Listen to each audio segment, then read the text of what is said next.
নামাজে যান, আজান দিয়েছে। এখন এভাবে শুয়ে থাকলে তো হবে না, নামাজে তো যেতেই হবে।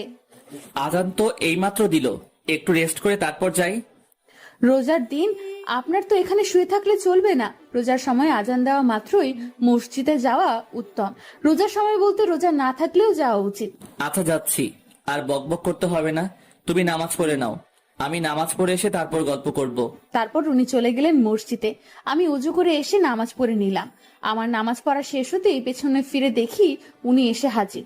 ব্যাপারটা বুঝলাম না, আজকে এত তাড়াতাড়ি চলে আসলো। প্রতিদিন তো লেট করে আসে, কি হলো আজকে এত তাড়াতাড়ি চলে আসলেন যে? সমস্যা হয়েছে কিছু নাকি? আজকে একটু লেট করে গিয়েছিলাম তো, গিয়ে দেখি নামাজ শুরু হয়ে গেছে, তো নামাজ পড়ে সুন্নত পড়ে চলে আসলাম, তাই আজকে বেশিক্ষণ সময় লাগেনি। এই জন্য আপনাকে বললাম যে তাড়াতাড়ি যান, তাহলে নামাজটা একটু বেশি করতে পারবেন। এরকম খামখেয়ালি হয়ে যাচ্ছেন কেন দিন দিন, বুঝতেছি না। আচ্ছা আর হবে না, এবারের মতো মাফ করে দাও। এখন থেকে সময় মতো চলে যাব, মসজিদে আর দেরি করব না।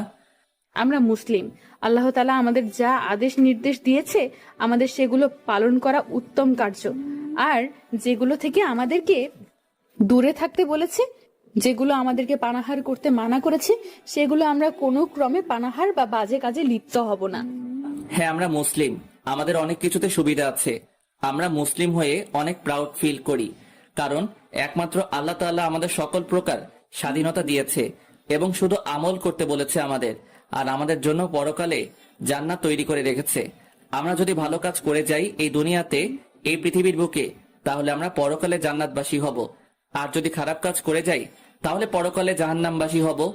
আর জাহান্নামে যে এত কষ্ট, সেটা একজন জীবিত মানুষ কখনো বুঝতে পারবে না যদি সে মারা না যায়। আমাদের আদি পিতা এবং আদি মাতা হযরত আদম আলাইহিস সালাম এবং হযরত হাওয়া আলাইহিস সালাম তারা জান্নাতবাসী ছিল, কিন্তু হযরত হাওয়া আলাইহিস সালামের একটা ভুলের কারণে তাদেরকে পৃথিবীতে প্রেরণ করা হয়েছে। সেই ভুলটা করার পেছনে একজন ব্যক্তি ছিল যাকে আমরা শয়তান বলে চিহ্নিত করি। আমরা সবসময় আল্লাহ তাআলার ইবাদত করব, কখনো শয়তানের চক্রান্তে পড়ে আল্লাহর বিধান থেকে সরে যাব না।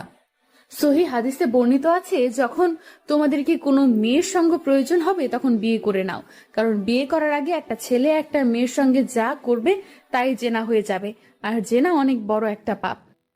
আমরা জিনার কাজে লিপ্ত না হয়ে বিয়ে করে নেব এবং আমাদের গোপন অঙ্গকে হেফাজত করব সব সময়। মহান আল্লাহ তাআলা বলেছে, তুমি তোমার পর্যাপ্ত বয়সে বিয়ে করো, আহারের ব্যবস্থা আমি করে দেব। আর এখন সবকিছু উল্টা হয়ে গেছে। দেখো, সবাই এখন আহারের জন্য টাকার পিছনে ছুটে।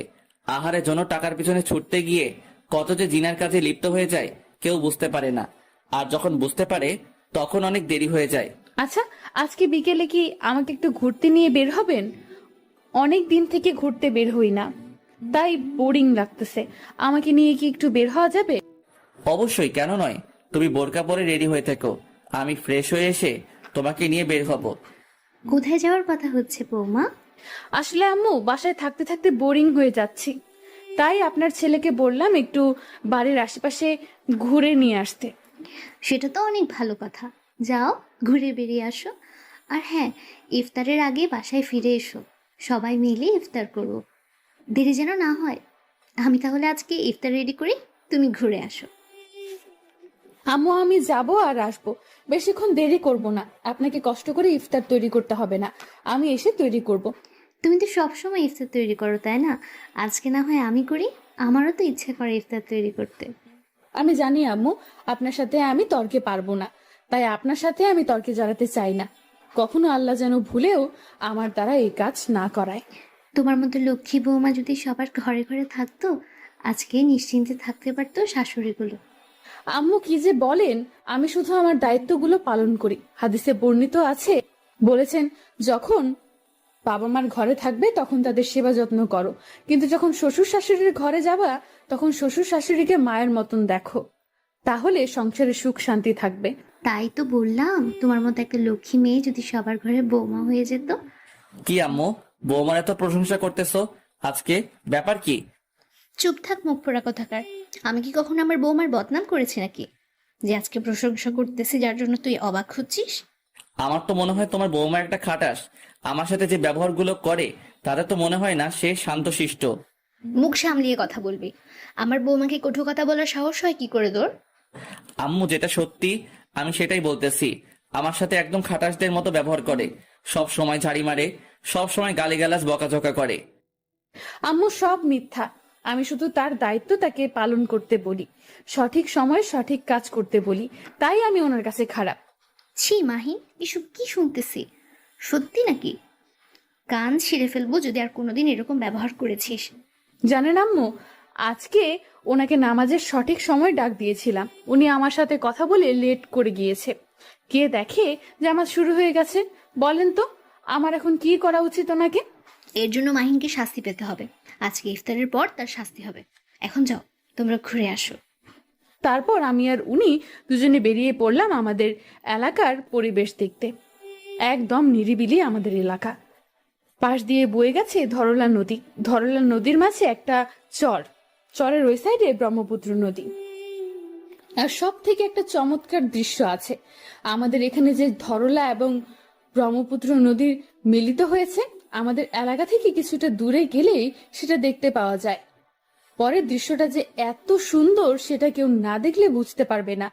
এই নদীর পানি আর ও নদীর পানির সাথে কখনো মিশে যায় না। আল্লাহ তাআলার কি কুদরত! এক নদীর সাথে অন্য নদীর পানি মিল থাকে না। এক নদীর পানি যদি কাদাযুক্ত থাকে তো অন্য নদীর পানি একদম কাদা মুক্ত হয়ে থাকে। দেখতে কি সুন্দর লাগে সেটা বলে বোঝানো যাবে না। বন্যার সময় তো আরো সুন্দর হয়ে ফুটে ওঠে দৃশ্যটা। এত মনোযোগ দিয়ে কি এমন চিন্তা করতেছে আমার মহারানী, জানতে পারি? তেমন কিছু না, আসলে ভাবতেছিলাম যে আমাদের আশেপাশের প্রকৃতিটা কত সুন্দর, তাই না? আল্লাহ তাআলার প্রকৃতির সৃষ্টি করেছে আমাদের জন্য দৃষ্টিনন্দন। আল্লাহ তাআলা আমাদের জন্য যেগুলো সৌন্দর্যগুলো সৃষ্টি করেছে, যা বলে প্রকাশ করা যাবে না। চলুন তো আজকে নদীর ধারে গিয়ে বসে জলধারা দেখব। অনেক দিন থেকে দেখা হয় না, কি সুন্দর দেখতে, তাই না? চলেন, আজকে মিস করতে যাচ্ছি না। আচ্ছা চলো, নদীর ধারে গিয়ে বসবো। প্রকৃতির হাওয়া এসে আমাদের গা জড়িয়ে দিয়ে যাবে। কতদিন ধরে নদীর ধারে গিয়ে বসি না, চলো আজকে যাব। তারপর উনি আর আমি হেঁটে যেতে লাগলাম নদীর পাড়ে। পরন্ত বিকেলে সূর্য পশ্চিম আকাশে হেলে পড়েছে। আমরা আমরা একে অন্যের হাতে হাত রেখে হেঁটে চলেছি, দুজন চুপচাপ, কেউ কোনো কথা বলতেছি না, শুধু প্রকৃতির সৌন্দর্যটা উপভোগ করতেছি। আমাদের বাসা থেকে 5 থেকে 10 মিনিট হাঁটলেই ধরলা নদী পাওয়া যায়। ধরলা নদী পার হয়ে আবার 15 থেকে 20 মিনিট হাঁটলে ব্রহ্মপুত্র নদ দেখতে পাওয়া যায়। ধরলা নদীর থেকেও ব্রহ্মপুত্র নদ দেখতে অনেকটা মনোমুগ্ধকর। পানিতে নতুন জোয়ার উঠেছে, দেখেছেন? পানিগুলো দেখতে কত সুন্দর হয়েছে। বৈশাখ মাস পড়ে গেছে, এখন তো পানির জোয়ার ভাটা শুরু হয়। সেটাই তো দেখতে পাচ্ছি, পানিতে জোয়ার ভাটা শুরু হয়ে গেছে, নতুন রূপ নিচ্ছে নদীটা। পানি ছাড়া যেন নদীর বুক শূন্য হয়ে আছে। কিছুদিন পর আবার ভরাট হয়ে যাবে। যখন ভরাট হয়ে যাবে তখন দেখতে আরো আকর্ষণীয় হয়ে যাবে, তাই না? যে কোনো জিনিস যেমন তোমাকে দিয়ে ধরো না, তুমি যখন বোরকা পরে না থাকো তখন তোমাকে কত বাজে দেখা যায়, আর যখন তুমি বোরকা পরো তোমাদের সৌন্দর্যটা আরো বৃদ্ধি পায়। খোলা জিনিসে কখনো সৌন্দর্য বৃদ্ধি পায় না, আবদ্ধ জিনিসে সবসময় সৌন্দর্য বৃদ্ধি পায়, এটাই বাস্তবতা। চলো হাত দিয়ে পানিগুলো স্পর্শ করি, দেখবে আরো ভালো লাগবে। চলো আমার সাথে, আমি তোমাকে নিয়ে যাব নিচে। যেতে ইচ্ছে করতেছে কিন্তু ভয় করতেছে, যদি আপনি আমাকে দুষ্টুমি করে ভিজায় দেন। আরে না, এরকম কিছু হবে না, পাগল হয়ে গেছো? তুমি রোজা, তারপর তোমাকে দেখে ক্লান্ত লাগতেছে, এরকম করা ঠিক হবে না। নিচে আসো, এমনিতেই পানিগুলো স্পর্শ করব, দেখবে যে মনের মধ্যে শান্তি বিরাজ করবে। ভরসা করো আমাকে। আপনি আমার স্বামী, আপনাকে ভরসা করব না তো কাকে ভরসা করব? আর আপনি যেটা বলেন সেটা করেন, আমি ভালো করে জানি। যেহেতু বলেছেন আমাকে নিয়ে যাবেন না, আমি আপনার উপর বিশ্বাস রাখতেই পারি, কারণ আপনি যেটা করবেন ভেবে চিন্তে করবেন। তারপর উনি আমার হাত ধরে আস্তে আস্তে নিচে নামাচ্ছেন। আমার মনে কেমন জানি একটা উন্মাদনা কাজ করতেছে। নদীর পানিও স্পর্শ করেছি, কিন্তু কখনো প্রিয় মানুষটার সাথে এভাবে হয়নি, আজকে প্রথম। তারপর দুজনেই নদীর বুকে চলে আসলাম। নদীর বুকে বলতেছি কারণ সুন্দর একটা নদীর বুকে বালুচড়া পড়েছে, যেখানে এখনো পানি হয়নি।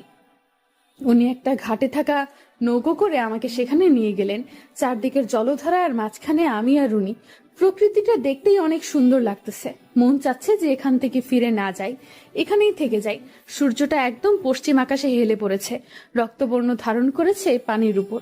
সূর্যের আলো পড়ে সেখান থেকে প্রতিফলিত হয়ে আমাদের চোখে পড়তেছে। দৃশ্যটা আরো মোহনীয় হয়ে উঠেছে আমাদের কাছে।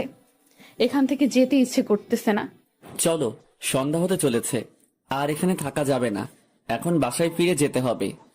আর কিছুক্ষণ এখানে থাকি, ভালো লাগতেছে তো, কতদিন পর আসলাম, আর একটু থেকে যাই না? বুঝেছি, কিন্তু থাকা তো যাবে না। আম্মু বাসায় একা টেনশন করবে আমাদেরকে নিয়ে। চলো, পরে আরেকদিন আসবো, এখন যাই। কিছু না বলে চুপচাপ নৌকায় উঠে বসলাম।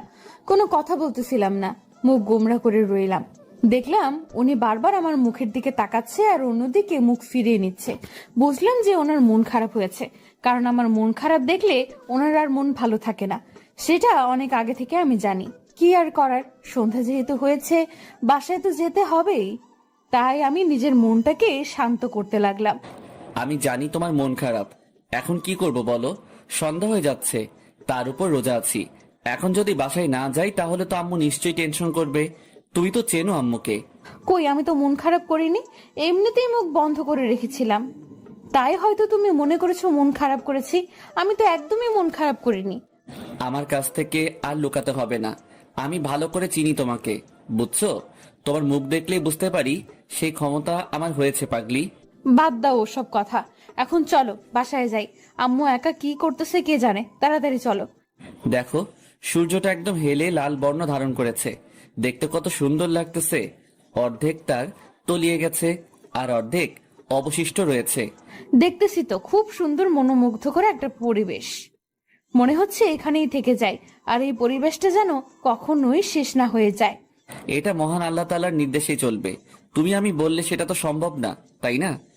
সেটাই তো আল্লাহর কুদরত। আল্লাহ তাআলা যাকে যেভাবে নির্দেশ দিয়েছে তাকে সেই নির্দেশ অনুযায়ী চলতেই থাকবে কিয়ামত পর্যন্ত। হয়েছে, এখন চলো বাসায় যাই, গিয়ে ফ্রেশ হয়ে ইফতার করে নামাজ পড়ে তারপর আম্মুকে নিয়ে তিনজনে মিলে গল্প করব। চলো। তারপর দুজনে চলে আসলাম বাসায়। বাসায় এসে দেখি আম্মু রান্নাঘরে, আমিও রান্নাঘরে চলে আসলাম। কি করো আম্মু, কি বানাইতেছো এখন? দেখি, আমাকে দেখাও। কই, তেমন কিছু না, তোমাদের দুজনের ফেভারিট ডিশ তৈরি করতেছি। কি দরকার ছিল এত কষ্ট করার? না করলেই তো পারতে। তোমাকে বাসায় রেখে গেলাম যে তুমি বসে থাকবে, আর এখন দেখি তুমি রান্নার কাজে ব্যস্ত। ক্লান্ত লাগে না তোমার? ছেলে মেয়ের জন্য কখনো যদি কোনো কিছু করতে পারি, তাহলে সেখানে ক্লান্তি নামক জিনিসটা উধাও হয়ে যায়। কোনো ক্লান্তি লাগবে না আমার। তুমি যাও, ফ্রেশ হয়ে আসো, আমি এই সময়ে রান্নার কাজটা শেষ করি। আমার ফ্রেশ হতে হবে না, এখন তুমি বাইরে যাও। তোমাকে দেখে বোঝা যাচ্ছে তুমি অনেক ক্লান্ত। তুমি বাইরে যাও, বাকি কাজটুকু আমি করে নিচ্ছি। বাহ, তোমাদের দিন দিন যে পরিবর্তন দেখতে পাচ্ছি, আমি তো মাঝে মাঝে কনফিউজড হয়ে যাই। মনে হচ্ছে আমি একজন মেয়ে, আমাকে বিয়ে করে এই বাড়িতে নিয়ে এসেছে কেউ। এত জ্বালাতন কিন্তু ভালো লাগে না, বুঝেছেন? অন্যের ভালোবাসা দেখে এত জ্বলবেন না, তাহলে ভালো হবে না কিন্তু আপনার। আমি জ্বলতে চাই না, কিন্তু আমার মনে ইচ্ছে করে বারবার জ্বলতে থাকি, কারণ এই ভালোবাসা দেখে আমারও খুব ভালো লাগে। অনেক হয়েছে, এখন গিয়ে নাস্তা টেবিলে বসে পড়। আমরা দুজন ইফতার তৈরি করে টেবিলে দিচ্ছি। এখানে থেকে তোর কোনো কাজ নেই। যাচ্ছি তো। আম্মু, এত তাড়া দিচ্ছ কিসের জন্য? আমি কি তোমাদের সাহায্য করার জন্য এসেছি, নাকি আমি তো দেখতে এসেছি? অলস মানুষ এর থেকে আর কি করতে পারে? এটাই তো করতে পারে। হ্যাঁ, দেখো, খোঁটা মেরে কথা বলবে না বলে দিলাম। এখন কিন্তু এমনিতে অনেক ক্লান্ত লাগতেছে, খোঁটা দিলে ভালো হবে না। আম্মু, দেখেছো তোমার ছেলে সব সময় ঝগড়ার জন্য শুধু বাহানা খুঁজে বের করে। এটা কিন্তু ভালো না, আমি ঝগড়া করতে পারবো না এখন। আম্মু, তুমি বলো, এরকম কথা কি কারো গায়ে সহ্য হয়? তুই যাবি এখান থেকে নাকি মাইর খাবি? চলে যা এখান থেকে, আমাদেরকে আমাদের মতো কাজ করতে দে। তোকে এখানে কে আসতে বলেছে শুনি? সেটাই তো, তোমাকে এখানে কে আসতে বলেছে? আচ্ছা, তাহলে এই ব্যাপার, আমাকে কেউ পাত্তা দিচ্ছ না এখন? আচ্ছা, আমিও দেখাবো। তারপর সেখান থেকে চলে আসলাম। আসলে আমি ইচ্ছে করেই ঝগড়াটুকু করতে এসেছিলাম। মাঝে মাঝে ঝগড়া করলে নিজের মাইন্ড ফুরফুরা থাকে। ঘড়ির দিকে তাকিয়ে দেখি ইফতারের সময় হয়ে এসেছে। সামনে তাকিয়ে দেখি আমার বউ জুসের গ্লাস হাতে নিয়ে আমার সামনে উপস্থিত। আমি শুধু তার দিকে তাকিয়ে একটু চোখ দিয়ে ইশারা করলাম যে পরে খবর আছে। সে আমাকে মুখ ভেঙচি দিয়ে আবার রান্নাঘরের দিকে চলে গেল। একটু পর দেখলাম আম্মু এবং আমার বউ দুজনেই চলে আসলো। আমার বউ তার চোখ দিয়ে ইশারা করতেছে আর মুখ দিয়ে ভেঙচি কাটতেছে আমাকে রাগানোর জন্য। আমি শুধু মুচকি হাসি তার বাচ্চামি স্বভাব দেখে। দেখি কতক্ষণ করতে পারে সে এই রকম। আমিও শুধু তাকে একটু উৎসাহিত করতে লাগলাম। যেই দেখি সে কতক্ষণ এরকম করে চলতে পারে, আমি আম্মুকে একবার ইশারা করে বললাম, তার বৌমার দিকে তাকাতে। আমার বউ যখন আমাকে ভেঙচি কাটছিল সেই অবস্থায় আম্মু আমার বউয়ের দিকে তাকালো। আমার বউ আম্মুর চোখে চোখ পড়তেই দেখি থ হয়ে গেল। কি দেখতে পেলে আম্মু তুমি? বলো আমাকে, এখানে কি আমার কোনো দোষ আছে? দেখেছো বিনা দোষে তোমার লক্ষ্মী বৌমা আমার সাথে কি করে? আম্মু, আমি তো শুধু একটু মুখটা নাড়াচাড়া করতেছিলাম। আমি কি তাকে ইচ্ছে করে মুখ দেখাচ্ছি নাকি? তিনি আমার মুখের দিকে তাকাচ্ছে বিধায় দেখতে পাচ্ছে। সেটাই তো, তুই আমার বৌমার মুখের দিকে তাকিয়ে আছিস কিসের জন্য? নির্লজ্জ কোথাকার, খাবারের দিকে চোখ দে। আচ্ছা, আমি মেনে নিলাম আমার সব দোষ, তোমার বৌমার কোনো দোষ নেই, কিন্তু তার যে কি হাল হবে আজকে আমি ভাবতে পারতেছি না। এখন আজান দিচ্ছে, সবাই ইফতার শুরু করে দাও। তারপর সবাই মিলে ইফতার করে নিলাম। আমি ইচ্ছে করে ওনার দিকে তাকিয়ে মুখ ভেঙচি কেটেছি, কিন্তু কে জানে উনি আমার শাশুড়ি আম্মুকে ইশারা করে জানিয়ে দেবে। একটু হলেই তো ধরা খেয়ে যেতাম। কোনো রকমে বেঁচে গেলাম। ইফতার শেষ করে মাগরিবের নামাজ আদায় করে নিলাম। তারপর আবার রান্নাঘরে চলে আসলাম, কারণ রাতের জন্য রান্না করতে হবে। রাতের রান্না শেষ করে বেরিয়ে আসলাম। এসে তারাবির নামাজ পড়ার জন্য অজু করে আসলাম। এসে দেখি উনি এখনো বাসায়। বুঝলাম না, আজান দিয়েছে, উনি এখনো বাসায় কি করে? এখনো বাসায় যে আপনি নামাজে যাবেন না? আজান তো দিয়ে দিয়েছে। আজকে মসজিদে যেতে ইচ্ছে করতেছে না, আজকে বাসায় নামাজ পড়ি কেমন? কোনো রকম বাহানা চলবে না। মসজিদে যাবেন, নামাজ পড়বেন, তারপর চলে আসবেন। তার আগে আপনার মুখ থেকে আর কোনো কথা শুনতে চাচ্ছি না আমি। প্রতিদিন তো যাই, আজকের জন্য একটু স্যাক্রিফাইস করলে তো হয়, তাই না? আজকে একটু বাসায় পড়ি। আমি কিন্তু এক্ষুনি আম্মুকে ডাকবো, বলে দিলাম। যাবেন কি না? আরে বাবা যাচ্ছি তো, আম্মুকে ডাকার কি আছে? আমি তো যেতে চাইছিলাম, তুমি তো। সেটা আমি ভালো করেই জানি। এখন বাহানা বাদ দিয়ে চলে যান, মসজিদে নামাজ পড়ে তারপর আসবেন। তারপর উনি মসজিদে চলে গেলেন আর আমি বাসায় নামাজ পড়ে নিলাম। নামাজ পড়ে রুম থেকে বের হয়ে দেখি আম্মু নামাজ শেষ করে তার রুম থেকে ড্রয়িং রুমে চলে আসলো। আমিও সেখানে গিয়ে বসলাম। কি অবস্থা এখন আপনার? সব ঠিক আছে তো? সুস্থ আছেন তো নাকি? হ্যাঁ, আমি একদম পুরোপুরি সুস্থ আছি। তোমার কি কোনো সমস্যা হচ্ছে? আমি মাথা নাড়িয়ে না সূচক জবাব দিলাম। এভাবে আমাদের বউ শাশুড়ির গল্প চলতেছিল। নামাজ শেষ করে এসে উনিও আমাদের দলে যোগ দিলেন। আজকে এত লেট করে বাসায় ফিরে আসলেন, ব্যাপার কি? নামাজ শেষ করেই তো আসলাম। নামাজ শেষ হয়েছে, বাসায় চলে আসলাম। সেখান থেকে আর আমি কি করব? নামাজ শেষ না হলে বাসায় আসবো কি করে আমি? তার মানে এতদিন আপনি নামাজ শেষ হওয়ার আগেই চলে এসেছিলেন, তাই তো? নামাজে গিয়েও ফাঁকিবাজি করে। দেখেছেন আম্মু আপনার ছেলের কাণ্ড? ছি মাহিন, তুই এরকম করিস? এটা ঠিক না, এটা করা একদমই উচিত না। নামাজে ফাঁকিবাজি করবি না কখনো, কথা দে আমাকে। আম্মু সত্যি বলতেছি, আমি ফাঁকিবাজি করি না, মাঝে মাঝে একটু আধটু হয়ে যায়। আজকে আমাকে কথা দে আর কখনো নামাজের সাথে ফাঁকিবাজি করবি না। নামাজ সম্পূর্ণ শেষ করে তারপর বাসায় ফিরবি। নামাজ পড়তে তো আর বেশিক্ষণ সময় লাগে না, তাই না? আচ্ছা আম্মু, হয়েছে। আমি তোমাকে কথা দিলাম আর কখনো নামাজে ফাঁকিবাজি করব না। সম্পূর্ণ নামাজ শেষ করে তারপর বাসায় আসবো। খুশি হইলাম কথাটা শুনে, যে আম্মুকে আপনি কথা দিলেন, আমাকেও কথা দিয়েছেন। মাথায় রাখবেন কথাটা সব সময়। জি, মাথায় রাখবো সব সময়। চলো সবাই মিলে খাওয়া শেষ করে নেই। তারপর তিনজন মিলে গিয়ে খাবার টেবিলে বসে পড়লাম। খাওয়া শেষ করে আম্মুর রুমে রেখে আমরা দুজন আমাদের রুমে চলে আসলাম। তোমাকে দেখে মনে হচ্ছে খুব ক্লান্ত আজকে তুমি। তেমন কিছু না, এমনিতেই ঘুমিয়ে পড়বো, ঘুম পাচ্ছে খুব। আচ্ছা, তাহলে তুমি ঘুমিয়ে পড়ো, আমি তোমার মাথায় বিলি কেটে দিচ্ছি, দেখবে তোমার ক্লান্তি দূর হয়ে যাবে। লাগবে না, আপনি ঘুমিয়ে পড়েন। আমি আপনার বুকে মাথা রেখে ঘুমিয়ে পড়লে এমনিতেই ঠিক হয়ে যাবে। আরে না, কিচ্ছু হবে না, তুমি শুয়ে পড়ো, আমি তোমার মাথায় হাত বুলিয়ে দিচ্ছি। সেহরির সময় উঠতে হবে তো, রাত জাগা ঠিক হবে না। ঘুমিয়ে পড়েন, না হলে শরীর ঠিক থাকবে না আপনার। কিন্তু কে শোনে কার কথা? উনি ওনার ইচ্ছা মতো সব করবে। আমি ভালো করেই জানি আমি ওনাকে যেটা বলবো উনি কানে নিবে না। তবে আম্মু যেটা বলবে সেটা সে অক্ষরে অক্ষরে পালন করবে। তাই আমি আর ওনার সাথে পেরে উঠলাম না, শেষ পর্যন্ত হার মেনেই নিলাম। কি হলো, আপনি এখনো ঘুমিয়ে পড়েননি? এখনো আমার মাথায় হাত বুলিয়ে দিচ্ছেন? আপনার ঘুম পায়নি বুঝি? এত রাত হয়ে গেছে। না, আমার ঘুম পাইনি। আমি আমার প্রিয় মানুষটাকে দেখতে দেখতে সারা জীবন কাটিয়ে দিতে পারবো, এমনকি না ঘুমিয়ে কয়েকটা রাত কাটিয়ে দিতে পারবো, শুধু যদি তার মুখখানা আমি দেখতে পাই। চাপাবাজি কম করে করেন তো। অনেক রাত হয়ে গেছে, এখন ঘুমিয়ে পড়েন। আসেন আমার পাশে শুয়ে পড়েন। এভাবে আর মাথায় হাত দিয়ে বিলি কেটে দিতে হবে না। তোমার কি এখনো মাথা ব্যথা আছে নাকি সম্পূর্ণভাবে সুস্থ হয়ে গেছো? যদি মাথা ব্যথা থেকে থাকে তো সত্যিটা বলো, তাহলে আর কিছুক্ষণ মালিশ করে দেই। আমি এখন একদম ঠিক হয়ে গেছি। আর কিছুক্ষণ যদি আপনি আমার মাথায় বিলি কেটে দেন, তখন দেখা যাবে অতিরিক্ত বিলি কেটে দেওয়ার কারণে আমার মাথা ব্যথা শুরু হয়ে যাবে। আপনি আমার পাশ দিয়ে শুয়ে পড়েন তো, আর আমি আপনার বুকে মাথা দিয়ে শুয়ে পড়ি। আচ্ছা, তোমার ইচ্ছা। এই নাও শুয়ে পড়েছি। এখন তোমার মাথাটা আমার বুকের উপর রাখো সোনা। একদম দুষ্টামি করবেন না, বুঝছেন? আমাকে আপনার হার্টবিট শুনতে দেন। যদি নড়াচড়া করেছেন তো তাহলে খুব খারাপ হয়ে যাবে, বলে দিলাম। একটুও দুষ্টুমি করবেন না। আমি আমার মন দিয়ে আপনার হার্টবিটের শব্দ শুনবো আজকে। প্রিয় মানুষের বুকে মাথা রেখে শুয়ে থাকা যে কি পরিমাণ একটা আনন্দ, সেটা যে শুয়ে থাকে সে বুঝতে পারে। আর যারা এখনো প্রিয় মানুষটার বুকে মাথা রাখতে পারেনি, অধৈর্য হবেন না। আল্লাহ তাআলা হয়তো আপনার জন্য এমন একটি বুক তৈরি করে রেখেছে, যে বুকে আপনি মাথা রাখলে পৃথিবীর সবকিছু ভুলে গিয়ে সেই শান্তিতে নিমজ্জিত হয়ে থাকবেন।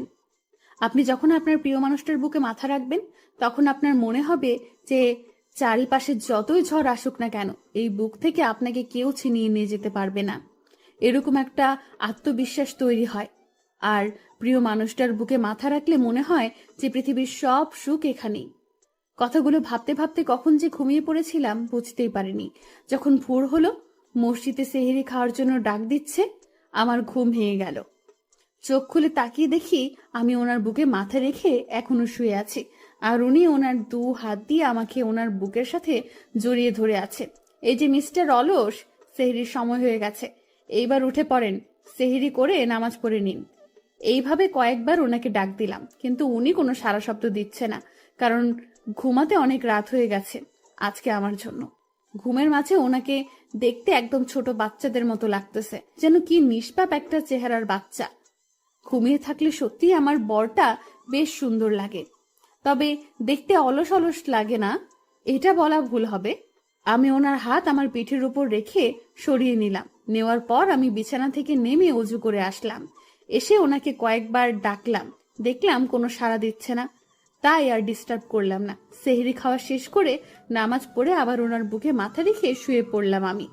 আমি কখন যে ঘুমিয়ে পড়লাম বুঝতেই পারিনি। এইদিকে যখন আমার ঘুম ভাঙলো, দেখলাম একদম সকাল হয়ে গেছে। কি হলো আজকে সেহরির সময় আমি টের পাইলাম না কিসের জন্য। নামাজটাও পড়তে পারলাম না। বুকের দিকে তাকিয়ে দেখি আমার পাগলি বউটা আমাকে শক্ত করে জড়িয়ে ধরে এখনো বুকে মাথা রেখে ঘুমিয়ে আছে। তাহলে কি দীপাও সেহরি করেনি?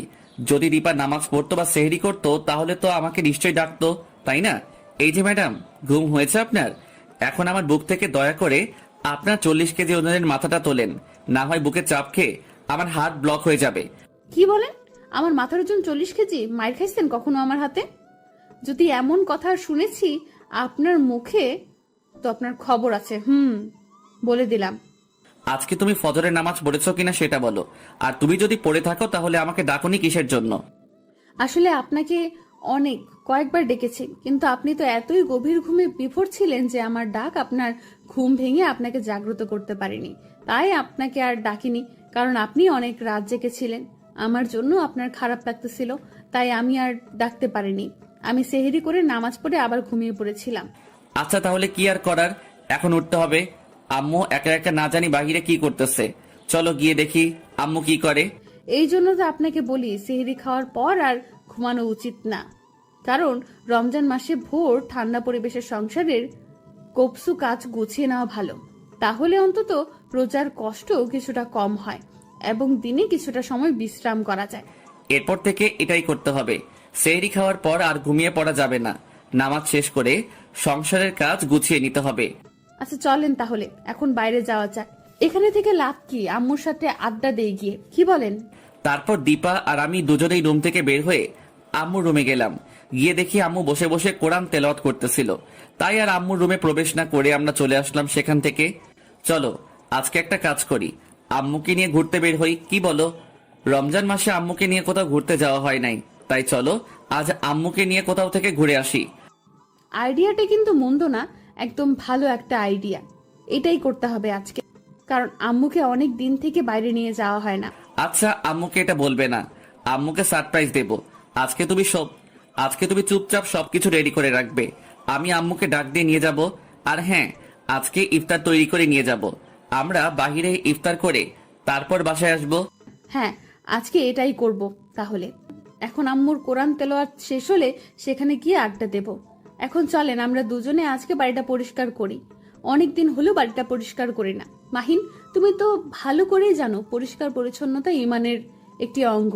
তাই আমাদের পরিবেশ ও নিজেদেরকে সর্বদা সবসময় পরিষ্কার পরিচ্ছন্ন থাকতে এবং রাখতে হবে। আচ্ছা চলো তাহলে বাড়িটা আজকে পরিষ্কার করা যাক, সবকিছু একদম নতুন করে গুছিয়ে রাখা যাক, কি বলো?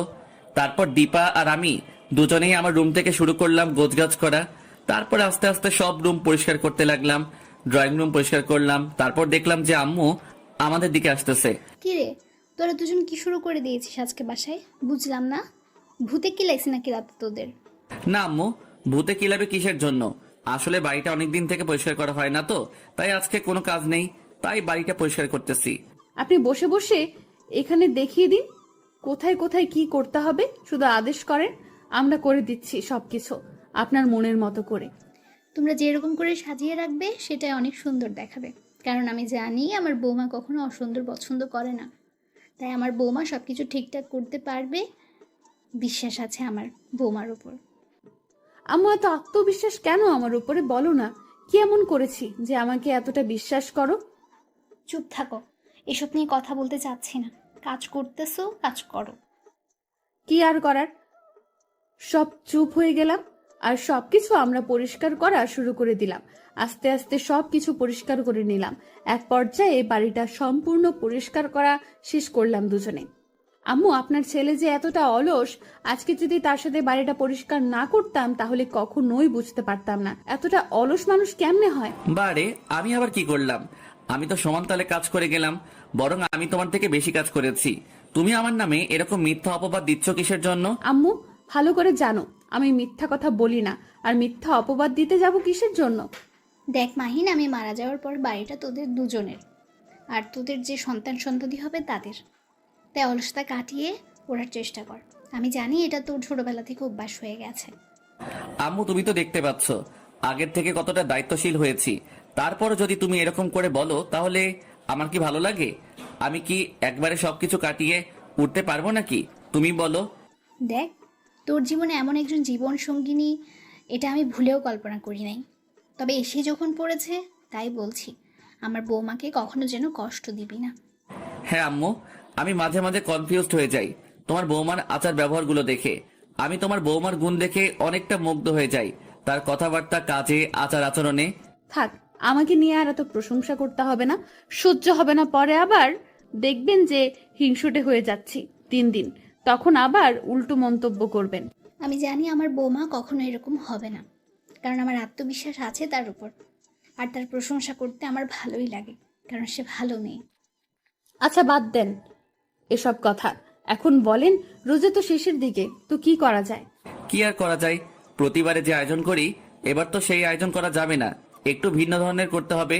তুমি কি কোনো প্ল্যান করে রাখছো যেটা তুমি করতে চাচ্ছ? যদি করে থাকো আমাদের সাথে শেয়ার করো, দেখি তোমার প্ল্যানটা কেমন।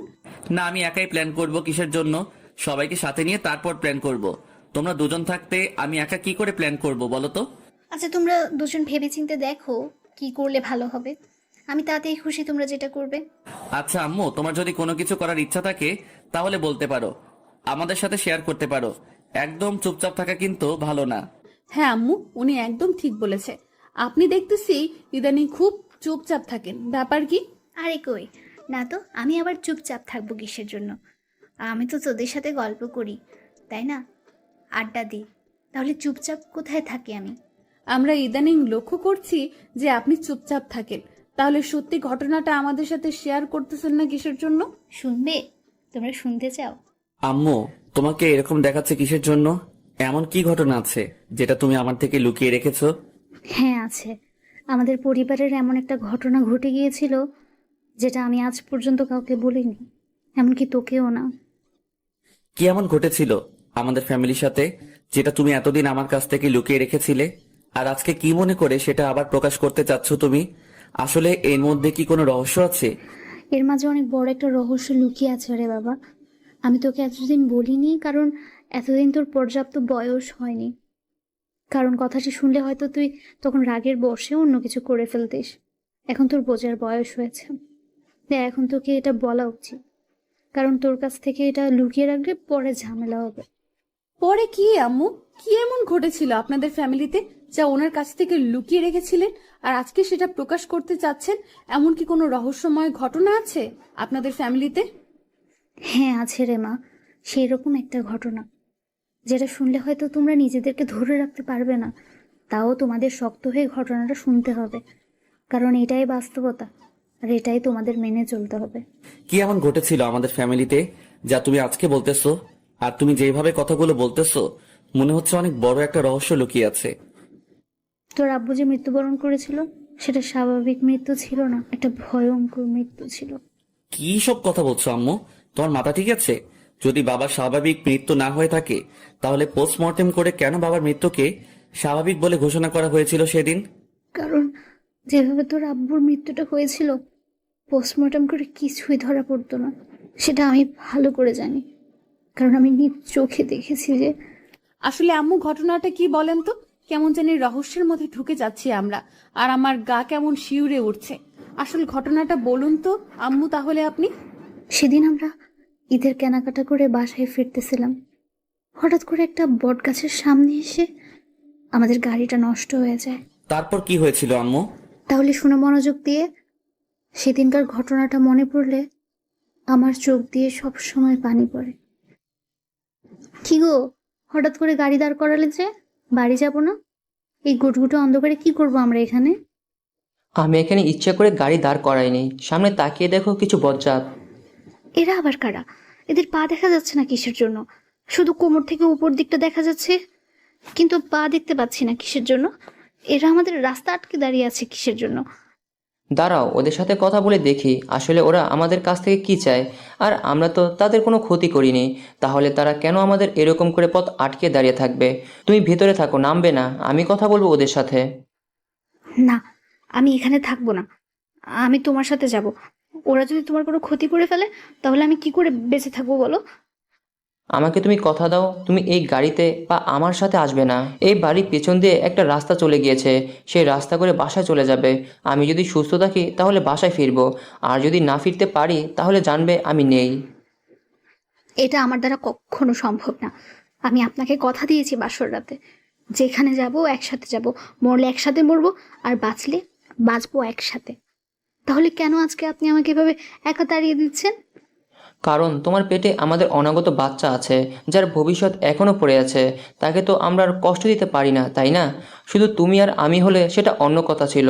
তোমার মাঝে আমাদের দুজনের স্বপ্ন, আমাদের ভালোবাসা, তাই তোমাকে এখন চলে যেতে হবে। তারপর তিনি আমাকে অনেক জোর জবরদস্তি করে সেখান থেকে তাড়িয়ে দেয়, কিন্তু আমি সেখান থেকে না এসে সবকিছু লুকিয়ে লুকিয়ে দেখতেছিলাম। উনি ওদের কাছে গিয়েছিল আর ওদের সাথে কথা বলতেছিল। হঠাৎ করে কি জানি হলো, একজন খারাপ লোক ওনাকে একটা ধাক্কা দিলেন, যার জন্য উনি অনেকটা রেগে গিয়েছিলেন এবং ওনাদেরকে একটা অভিশাপ দিয়েছিলেন, যার জন্য ওনারা তোমার আব্বুকে খুন করে। আমি নিজেও জানি না কথাগুলো কি ছিল, আমি কথাগুলো শুনতে পারিনি, কিন্তু আমার কেন জানি মাঝে মাঝে মনে হয় তারা আমাদের উপর আবার আক্রমণ করবে। যে কোনো একটা বৈরী সম্পর্ক আছে আমাদের তাদের সাথে। কি বলো আম্মু? তুমি এতদিন আমার কাছ থেকে এই কথাটা লুকিয়ে রেখেছিলে কিসের জন্য? আমার মনে হয় যে আমার পিছনে পিছনে হয়তো কেউ ফলো করে, কিন্তু আমি সেটাকে এতটা কেয়ার করিনি। কিন্তু আজকে তোমার কথা শুনে আমার এখন মনে হচ্ছে যে তাহলে সত্যি কেউ আমাকে ফলো করে। কি বলিস তুই? এতদিন আমার কাছ থেকে এই কথাটা লুকিয়ে রেখেছিলে কিসের জন্য? হঠাৎ করে যদি তোর কোনো ক্ষতি করে ফেলতো তারা, তাহলে আমি কি নিয়ে বেঁচে থাকতাম বল? তোর আব্বু আমাকে একা করে ছেড়ে চলে গিয়েছে, এখন তুই শুধু আমার বেঁচে থাকার সম্বল। আমার কাছ থেকে যদি তোকেও নিয়ে যায় তারা, তাহলে আমি কি নিয়ে বাঁচবো এই পৃথিবীতে? আম্মু এসব কি কথা বলতেছেন? আমার বিশ্বাস হচ্ছে না। এসব কি সত্যি ঘটনা?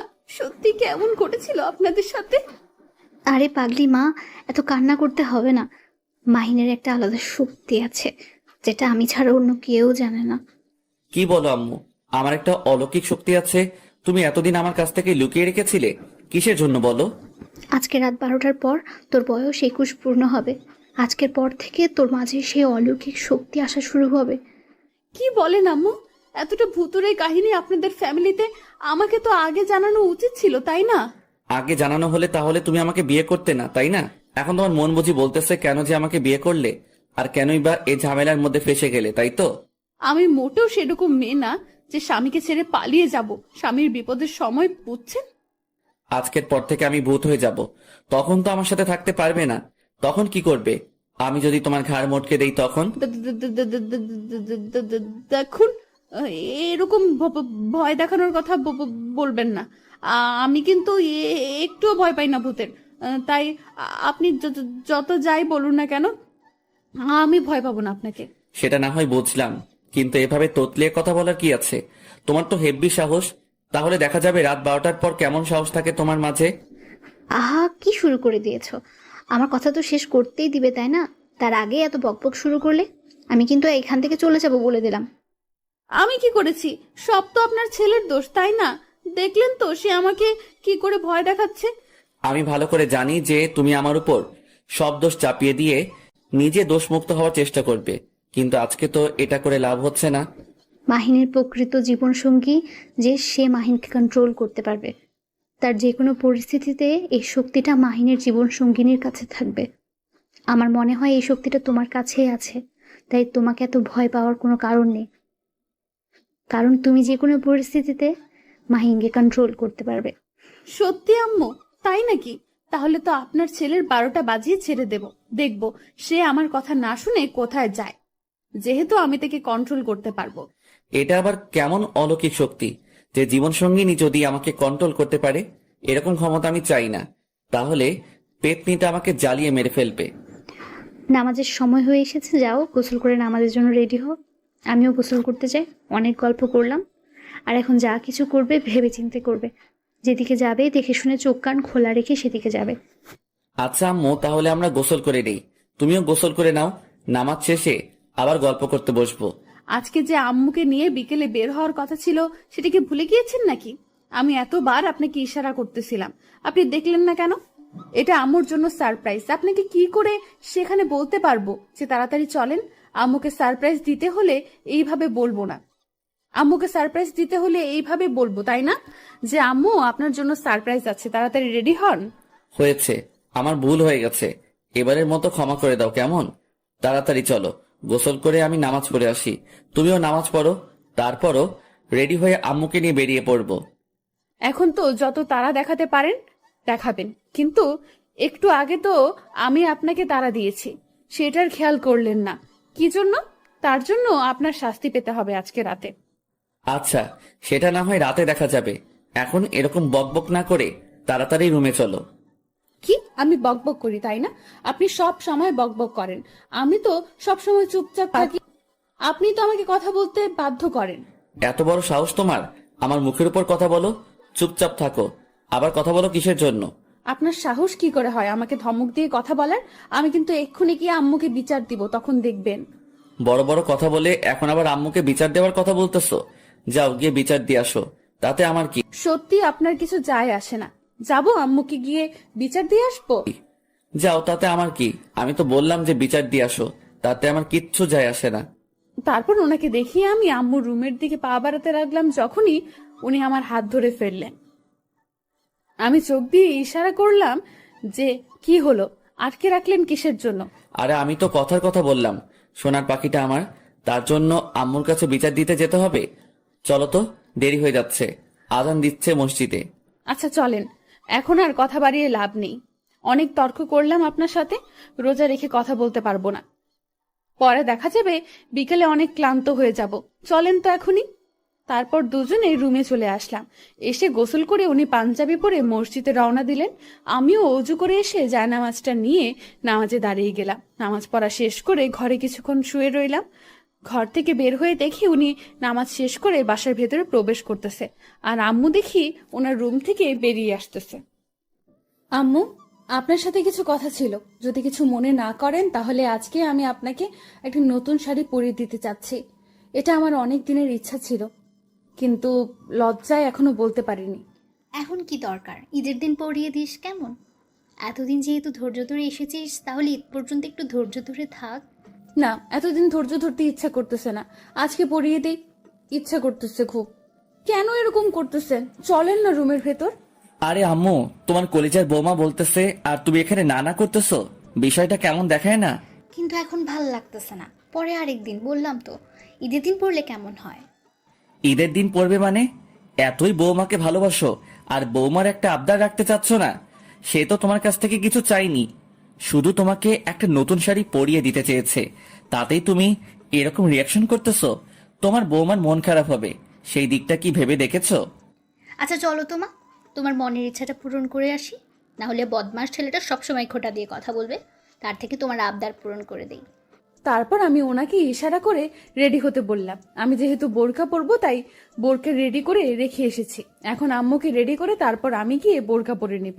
তারপর আম্মুকে ধরে ধরে শাড়িটা পরিয়ে দিলাম। দেওয়ার পর আম্মুকে আয়নার সামনে নিয়ে গিয়ে ভালো মতো চুলগুলো ঠিক করে দিলাম। আম্মুকে আয়নার সামনে থেকে সরিয়ে নিয়ে বাহিরে নিয়ে আসলাম। এনে সোফায় বসিয়ে দিয়ে বললাম যে আমি রুমে যাব আর আসবো।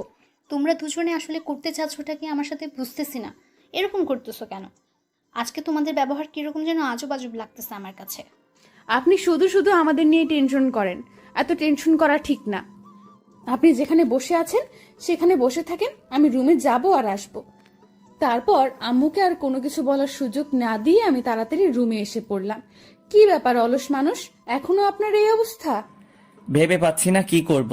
তোমার যদি পছন্দ না হয় তাই তোমার জন্য অপেক্ষা করতেছি। আমি সবকিছু পরে রেডি, শুধু পাঞ্জাবি কোন কালার হবে সেটা তুমি সিলেক্ট করে দাও। ও আচ্ছা, তাহলে এই ব্যাপার। আজকে নীল কালারের পাঞ্জাবি পরেন, খুব সুন্দর মানাবে আপনাকে। ওকে আমার সুইট অ্যান্ড কিউট বউ, আমি তোমার কথা মতোই পাঞ্জাবিটা পরতেছি, তুমি ম্যাচিং করে নীল বোরকাটা পরে নাও। তারপর আমরা দুজনে রেডি হয়ে সেখান থেকে চলে আসলাম। এসে দেখি আম্মু আমায় কি সত্যি বসে কথাটা আছে বলবা তোমরা আর এখন? আমাদের জন্য যাচ্ছো কোথায়? অপেক্ষা আর করতেছে। আমাকে নিয়ে যাচ্ছো আমাদের কোথায় দুজনকে তোমরা? দেখে আম্মু তো অবাক।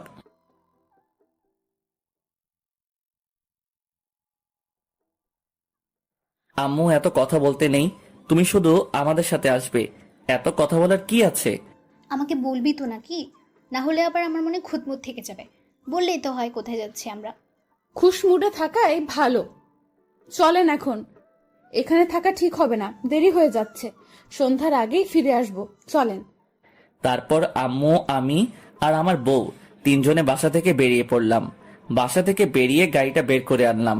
আনার পর আম্মু এবং দীপাকে গাড়িতে তুলে নিলাম এবং গন্তব্যের উদ্দেশ্যে রওনা দিলাম।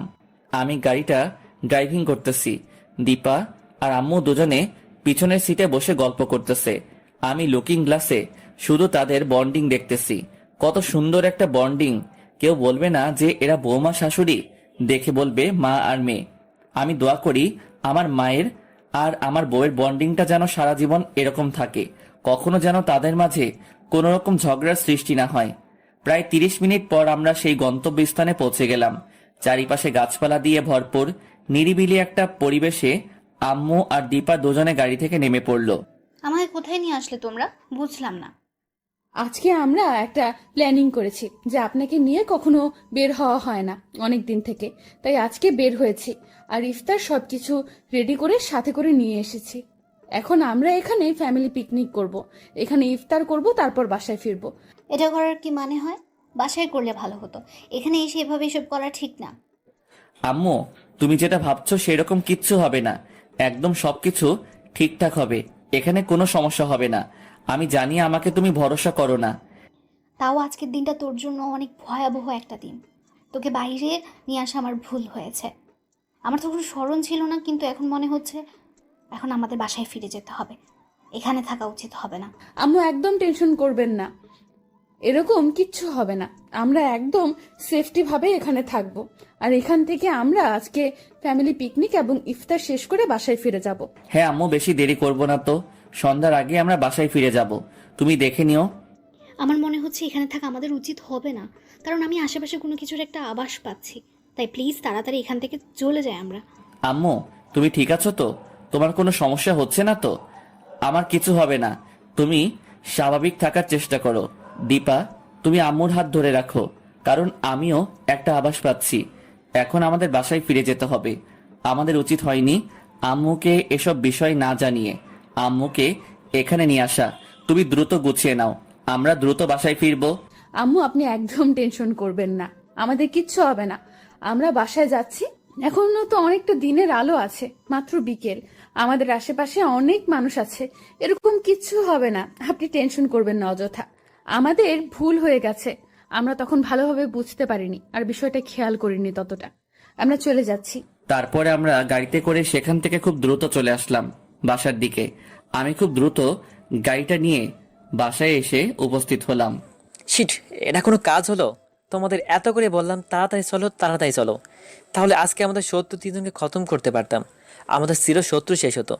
সরি বস, আমরা ভাবতে পারিনি যে তারা আমাদের আভাস পেয়ে এত তাড়াতাড়ি এখান থেকে চলে যাবে। আজকে সব তোমাদের বোকামের জন্য হলো, বুঝছো? আজকে যদি আমরা তাদেরকে শেষ করে দিতে পারতাম তাহলে আমরা নিশ্চিন্তে থাকতে পারতাম, কিন্তু এখন তো থাকতে পারবো না।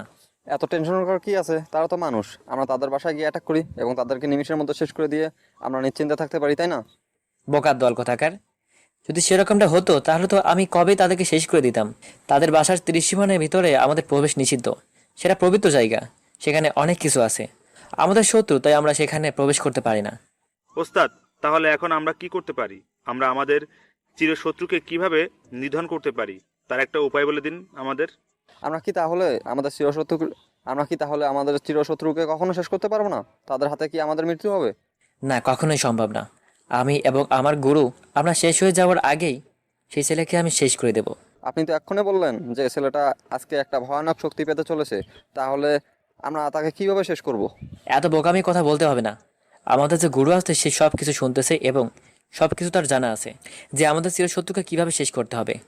এখন আমি তার কাছে যাব এবং পরামর্শ নিব, সেই পরামর্শ অনুযায়ী কাজ করতে হবে। আমাদের শক্তি আসবে আজকে রাতে। কি বলেন ওস্তাদ? আমরা এর থেকেও শক্তিশালী হয়ে যাব? কল্পনা করতে পারতেছি না। আপনার কথা কি সত্যি? হ্যাঁ, আমার কথা সত্যি। এখন চলো আমরা আমাদের বাসস্থানে ফিরে যাই। এখানে থাকা ঠিক হবে না আমাদের জন্য। কখন কোন পাশ থেকে শত্রুরা আক্রমণ করে বলা তো যায় না। আর অল্প কিছুক্ষণ সেখানে থাকলে আমরা আর আজকে জীবনেই ফিরে আসতে পারতাম না। আমি তো কোনো কিছুই বুঝতে পারলাম না, সবকিছু আমার মাথার উপর দিয়ে গেল, বুঝলাম না। আজকে রাতের পর থেকে তুমিও বুঝতে পারবে বৌমা। এখন শুধু আজকের রাতটা তোমরা সবাই অপেক্ষা করো। আম্মু, আর এখানে বসে থেকে কি করব? চলেন, রাতে তো কিছু খাইতে হবে, তাই না? রান্না করি, আর ইফতার যেহেতু বানানো আছে তাহলে আর বানাতে হবে না। আচ্ছা বৌমা, তাহলে চলো আমরা রান্না করি। মাহি, তুইও আমাদের সাথে আয়, রান্না করে বসে থাকবি। তোকে আর একা কোথাও ছাড়তেছি না আজকের জন্য, কারণ বলা তো যায় না কখন কি ঘটে যায়। আমাকে নিয়ে এত টেনশন করতে হবে না, আমি নিজেকে কন্ট্রোল করতে পারবো। আর আমি যেহেতু বুঝতে পারি শত্রুরা আমার কাছে আসলে আর সমস্যা হবে না। তাও তুই আমাদের সাথে আয়, বেশি কথা বলবি না, বুঝছিস? আম্মু কথাটা বলতেছে, আপনি গ্রাহ্য করছেন না কিসের জন্য? আপনার সমস্যা আছে বুঝছেন, আম্মু যেটা বলে সেটা শুনলেই তো হয়। তুমি যেভাবে আমাকে বলতেছো মনে হচ্ছে আমি আম্মুর কথা শুনি না, তাই না?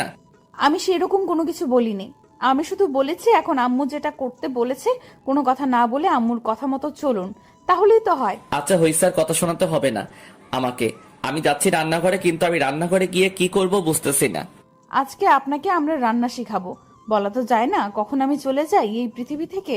আপনাকে তো রান্না করে খেতে হবে যতদিন না অন্য একটা বিয়ে করতেছেন। কথাগুলো ঠিক মতো বলো, বুঝছো? এরকম কথা যদি আর কখনো শুনেছি তাহলে একটা মাইরও মাটিতে পড়বে না, সব পিঠে পড়বে। আম্মু দেখছো তোমার ছেলে তোমার সামনে আমাকে কিরকম হুঁশিয়ারি সংকেত দিতেছে। এর আমি বিচার চাই, বিচার চাই, বিচার চাই। সারাদিন সারারাত চিল্লাইয়া চিল্লাইয়া আন্দোলন করলেও কাজ হবে না, কারণ এখন আমরা রান্না করতে যাচ্ছি। আম্মু, আমাদের তামাশা দেখতেছো তুমি? কিছু বলবে না তোমার ছেলেকে? তাহলে কিন্তু আমি রান্না করতে যাব না, বলে দিলাম। আমি তোদের দুজনকে নিয়ে হাঁপিয়ে উঠেছে, কারণ তোরা যে পরিমাণ ঝগড়া করিস আমি বুঝতেছি না আমি মারা যাওয়ার পর তোরা কিভাবে সংসার করে খাবি। আম্মু আর কখনো ভুলেও এই কথা মুখে আনবে না, বলে দিলাম। আম্মু, তুমি যদি আর কোনোদিন এই কথা বলেছো সেদিন আমি এই বাসা ছেড়ে চলে যাব, বলে দিলাম। জন্মগ্রহণ যেহেতু করেছি মরণ তো যেতেই হবে, এটাই বাস্তবতা। আল্লাহ তাআলা আমাদের এই বিধানেই সৃষ্টি করেছেন, প্রত্যেক প্রাণীকে মৃত্যুর স্বাদ গ্রহণ করতেই হবে। হ্যাঁ মা, আমিও সেটা জানি, কিন্তু তুমি এই কথা কখনো মুখে তুলবা না। আল্লাহ তাআলা যেদিন তোমার হায়াত শেষ রেখেছে তার আগ মুহূর্ত পর্যন্ত তুমি এই কথা মুখে তুলবা না। আমিও ওনার সাথে একমত, কারণ আপনি ছাড়া এই পরিবারটা একদম শূন্য হয়ে যাবে। আর আমরা কার সাথে এত গল্প করব? আমাদের কষ্ট দিতে কি আপনার ভালো লাগে? আর কখনোই এরকম কথা মুখে আনবেন না। হয়েছে আমার লক্ষ্মী ছেলে লক্ষ্মী মেয়ে, আমি আর কখনো এই কথা মুখে তুলব না। আর আমি চাই না আমার কথায় আমার ছেলে আর আমার মেয়েটা কষ্ট পাক। এই তো আমাদের লক্ষ্মী আম্মু, তুমি ছাড়া এই পৃথিবী আমার কাছে একদম অন্ধকার। তুমি ছাড়া আমি এই পৃথিবীর আলো দেখতে পেতাম না। তুমি আমার জন্মদাত্রী মা, তুমি ছাড়া আমি একদম নিঃস্ব। হ্যাঁ, একদম ঠিক বলেছো। যদি মা জাতি না থাকতো তাহলে আমাদের মতো সন্তান জাতি কখনোই ভূমিষ্ঠ হতে পারতো না। আচ্ছা হয়েছে, এবার চলো রাতের জন্য কিছু স্পেশাল রান্না করি। আজকে চিকেন, তার সাথে পোলাও। আর কি কি রান্না করা যায়? তাতে চলবে আম্মু, আর কিচ্ছু লাগবে না। এখন তাড়াতাড়ি চলো, আজকে আমাকে তোমরা রান্না শিখাবে, আমি রান্না শিখতে চাই। আম্মু, এবার প্রমাণ পেলেন তো আমি মারা যাওয়ার পর আপনার ছেলে অন্য একটা বিয়ে করে আনবে? আম্মু, তোমার বৌমাকে সাবধান হতে বলো। যদি সে আরেকবার এই কথা মুখ দিয়ে উচ্চারণ করেছে তাহলে আমি কিন্তু সত্যি সত্যি তাকে ধরে পিটাবো। আরে বৌমা, এরকম করতেছো কিসের জন্য? দেখতেই তো পাচ্ছ ছেলেটা কষ্ট পাচ্ছে, তারপরেও তাকে কষ্ট দেওয়া কি উচিত হচ্ছে তোমার? ওকে আম্মু, আর বলবো না। এখন চলুন তো রান্না করে গিয়ে। কি মজা হবে, 3জন মিলে রান্না করব আজকে। আমরা কিন্তু 3জন থাকতে চাচ্ছি না, আমাদের পরিবারের কিন্তু সদস্য বাড়াতে হবে, তাই না? সদস্য বাড়াবো কি করে? আমরা আবার কোথা থেকে সদস্য নিয়ে আসবো শুনি? গাধার মতো কথা না বলে কিছু প্রধান চেষ্টা করো। মাথায় তো শুধু গোবর ছাড়া অন্য কিছু নেই মনে হয়। আরে আম্মু, তুমি এই সামান্য কথাতে আমাকে গাধা বানিয়ে দিলে। আমি বললাম সদস্য কোথা থেকে আনবো আমরা। আপনি চুপ করবেন? একদম চুপ মেরে থাকেন, কোনো কথা হচ্ছে না। এখন আমি রান্না করব, পরে দেখা যাবে। তুমিও তাহলে বুঝতে পেরেছো, শুধু আমি বুঝতে পারলাম না। দূর, ভালো লাগে না। এত কম বুঝি কেন আমি? আমি আর কতকাল এরকম একা বুড়ো মানুষটা ঘরে বন্দি থাকবো? আমারও তো খেলার সঙ্গী হিসেবে একজন পোতাপুতনি চাই। ও আচ্ছা, তাহলে এই ব্যাপার।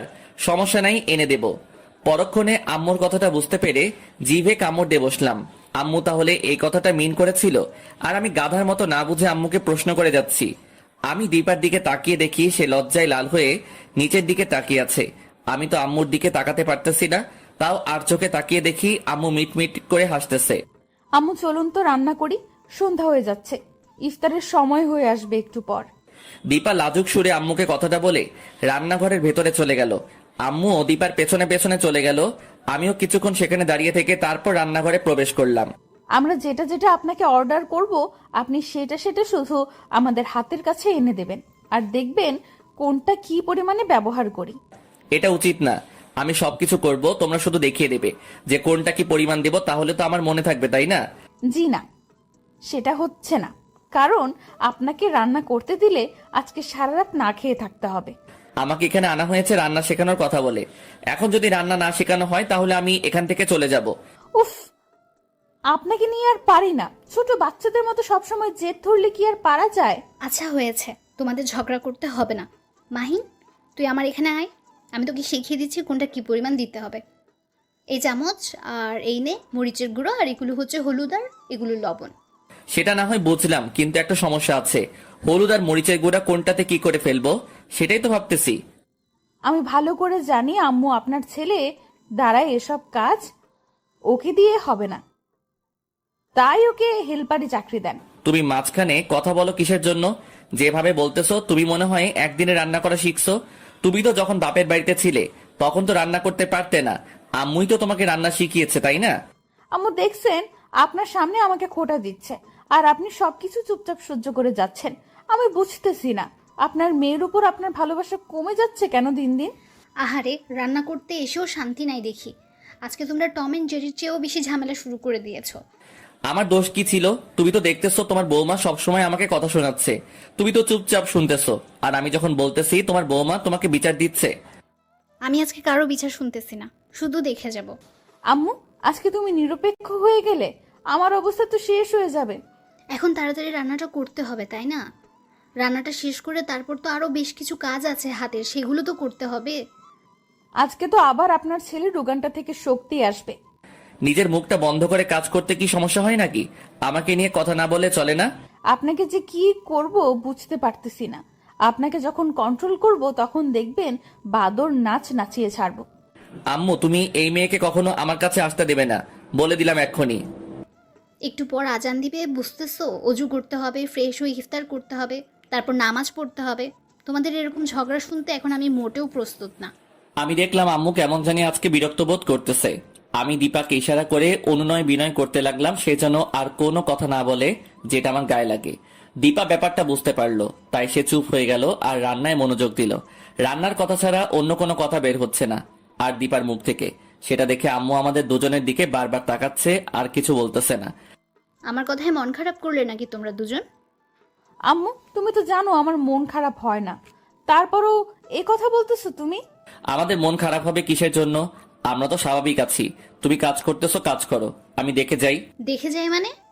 এতক্ষণ থেকে রান্নায় মনোযোগ দিলে তো এতক্ষণে রান্নাটা প্রায় শিখেই ফেলতি। আজকে যেটুকু শিখাইছো সেটাই অনেক দিন, আরেকদিন বাকিটুকু শিখে নেব, সেটাই যাবে, আর সমস্যা হবে না। তাহলে তো ভালো, বাকিটা আরেকদিন শিখে নিবি। আজকে যেটা শিখে নিলি সেটা আবার ভুলে যাস না যেন। কাকে কি বলতেছো আম্মু? একটা অলস মানুষ কি কখনো এসব মনে রাখবে? এই তোমাকে কি বলেছি? চুপচাপ তোমার কাজ তুমি করো। তারপরও এরকম করতেছো কেন আমার সাথে? আমি কি আপনাকে উদ্দেশ্য করে বলছি নাকি?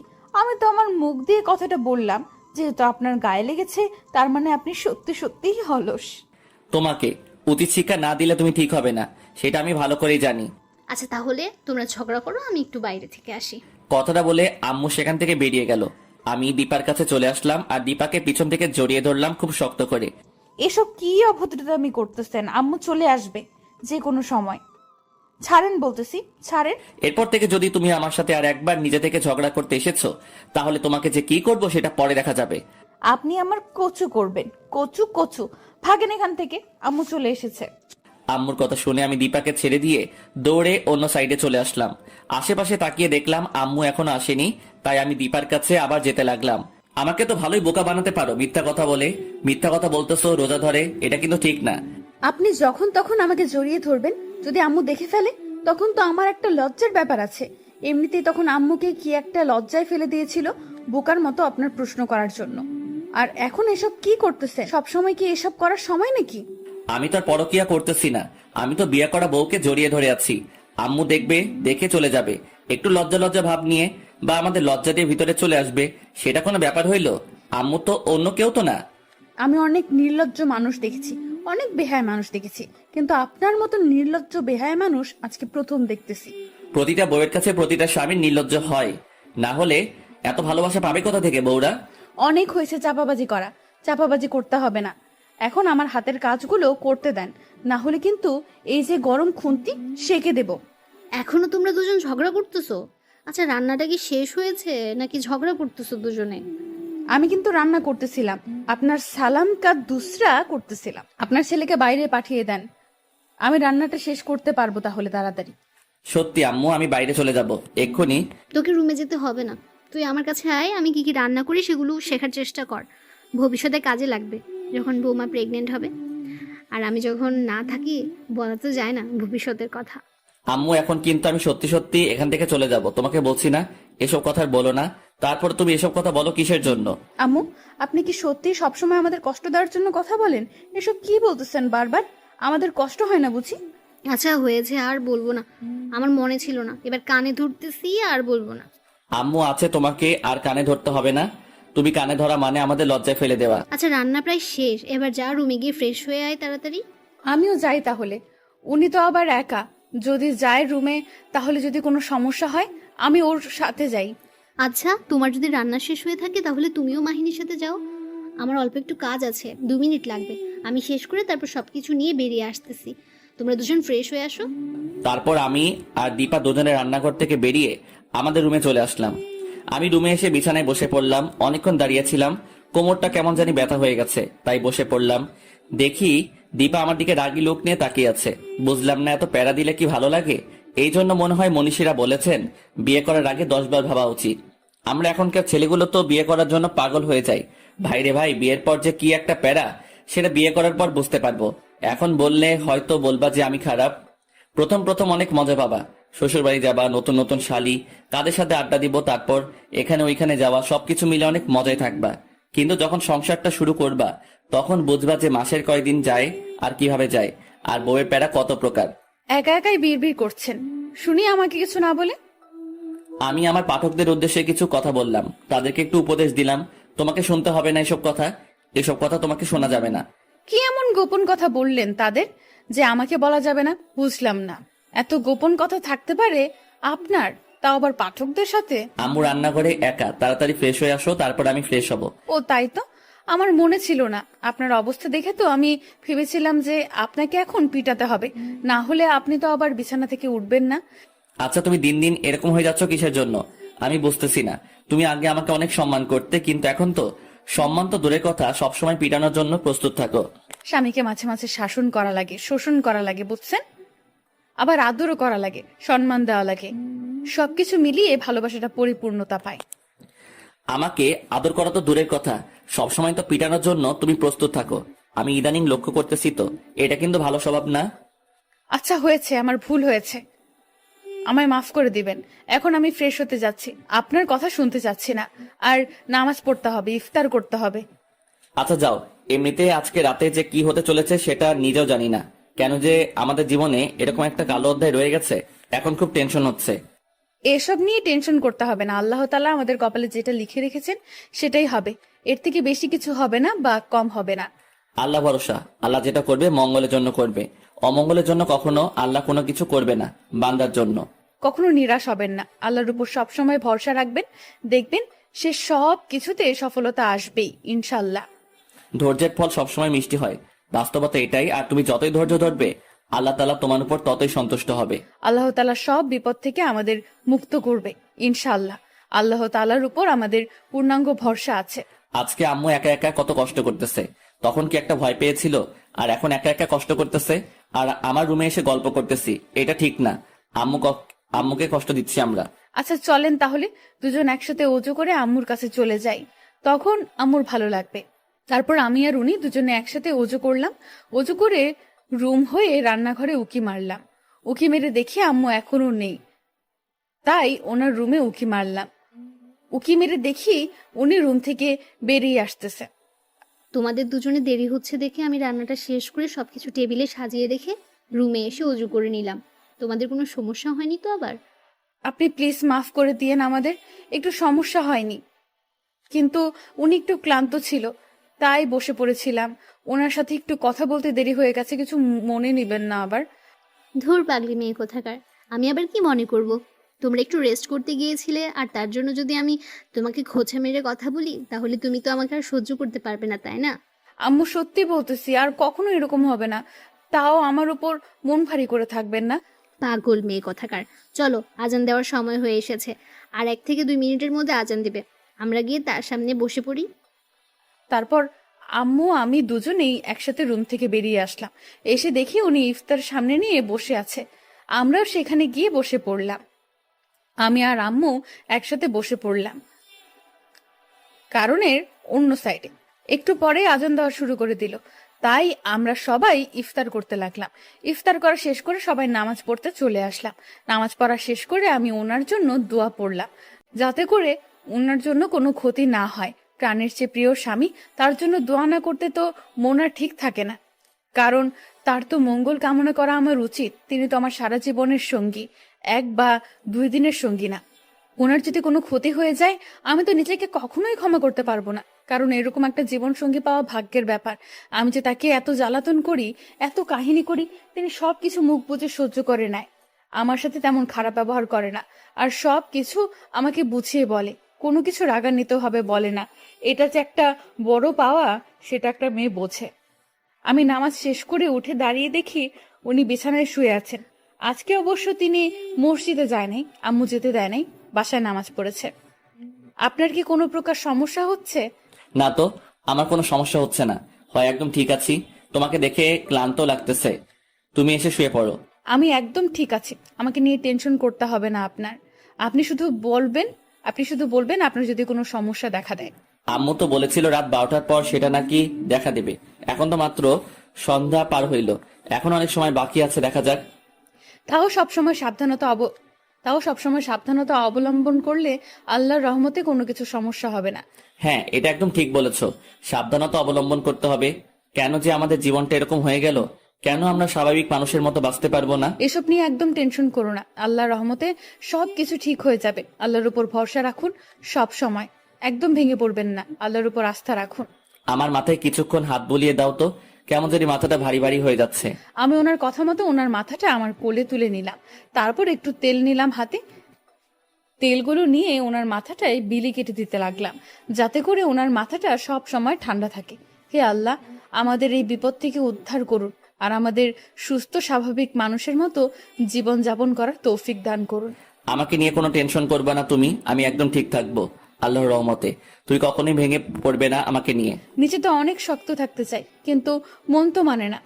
মনটা যে ব্যাকুলতা সৃষ্টি করে দেয়, আপনার যদি কোনো ক্ষতি হয়ে যায় তখন আমি কি করব? এই পাগলি, কান্না করতেছো কিসের জন্য? দেখবে একদম কোনো কিছু ক্ষতি হবে না। আল্লাহ ভরসা, বাকিটা আল্লাহ তাআলার হাতে। এখন আপনি নিশ্চিন্তে চোখ বন্ধ করে একটু ঘুমিয়ে পড়ুন তো। আজকে দেখতেছি তুমি একদম স্বাভাবিকভাবে আচরণ করতেছো। নামাজ পড়ার জন্য তাড়া দিবা না? নামাজের সময় ঠিকই আপনাকে জাগিয়ে দেব, নামাজে কোনো ছাড় চলবে না। ও আচ্ছা, তাই বলো। আমি তো ভেবেছিলাম আজকে মনে হয় আমাকে নামাজ পড়তে বলবা না। ঘুম পাড়িয়ে দিচ্ছি। বদমাশি চিন্তা ভাবনা মাথা থেকে দূর করে দিয়ে এখন একটু চোখ বন্ধ করে থাকার চেষ্টা করো না। আমি আপনার মাথায় বিলি কেটে দিচ্ছি। আমার কেন জানি ঘুম আসতেছে না। একটু পরে আজান দিবে, চলো অজু করে আসি। আমি কোনো কিছু না বলে ওনার কথা মতো চুপচাপ বাথরুমে চলে গেলাম।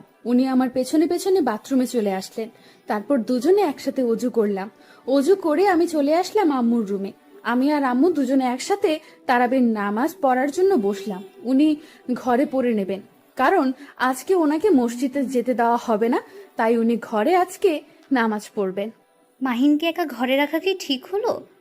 আপনি একদম টেনশন করবেন না, দেখবেন যে সব কিছু ঠিকঠাক থাকবে, কোনো সমস্যা হবে না। চলুন তো, নামাজের সময় হয়ে এসেছে, নামাজ তাড়াতাড়ি পড়ে নেই আজকে।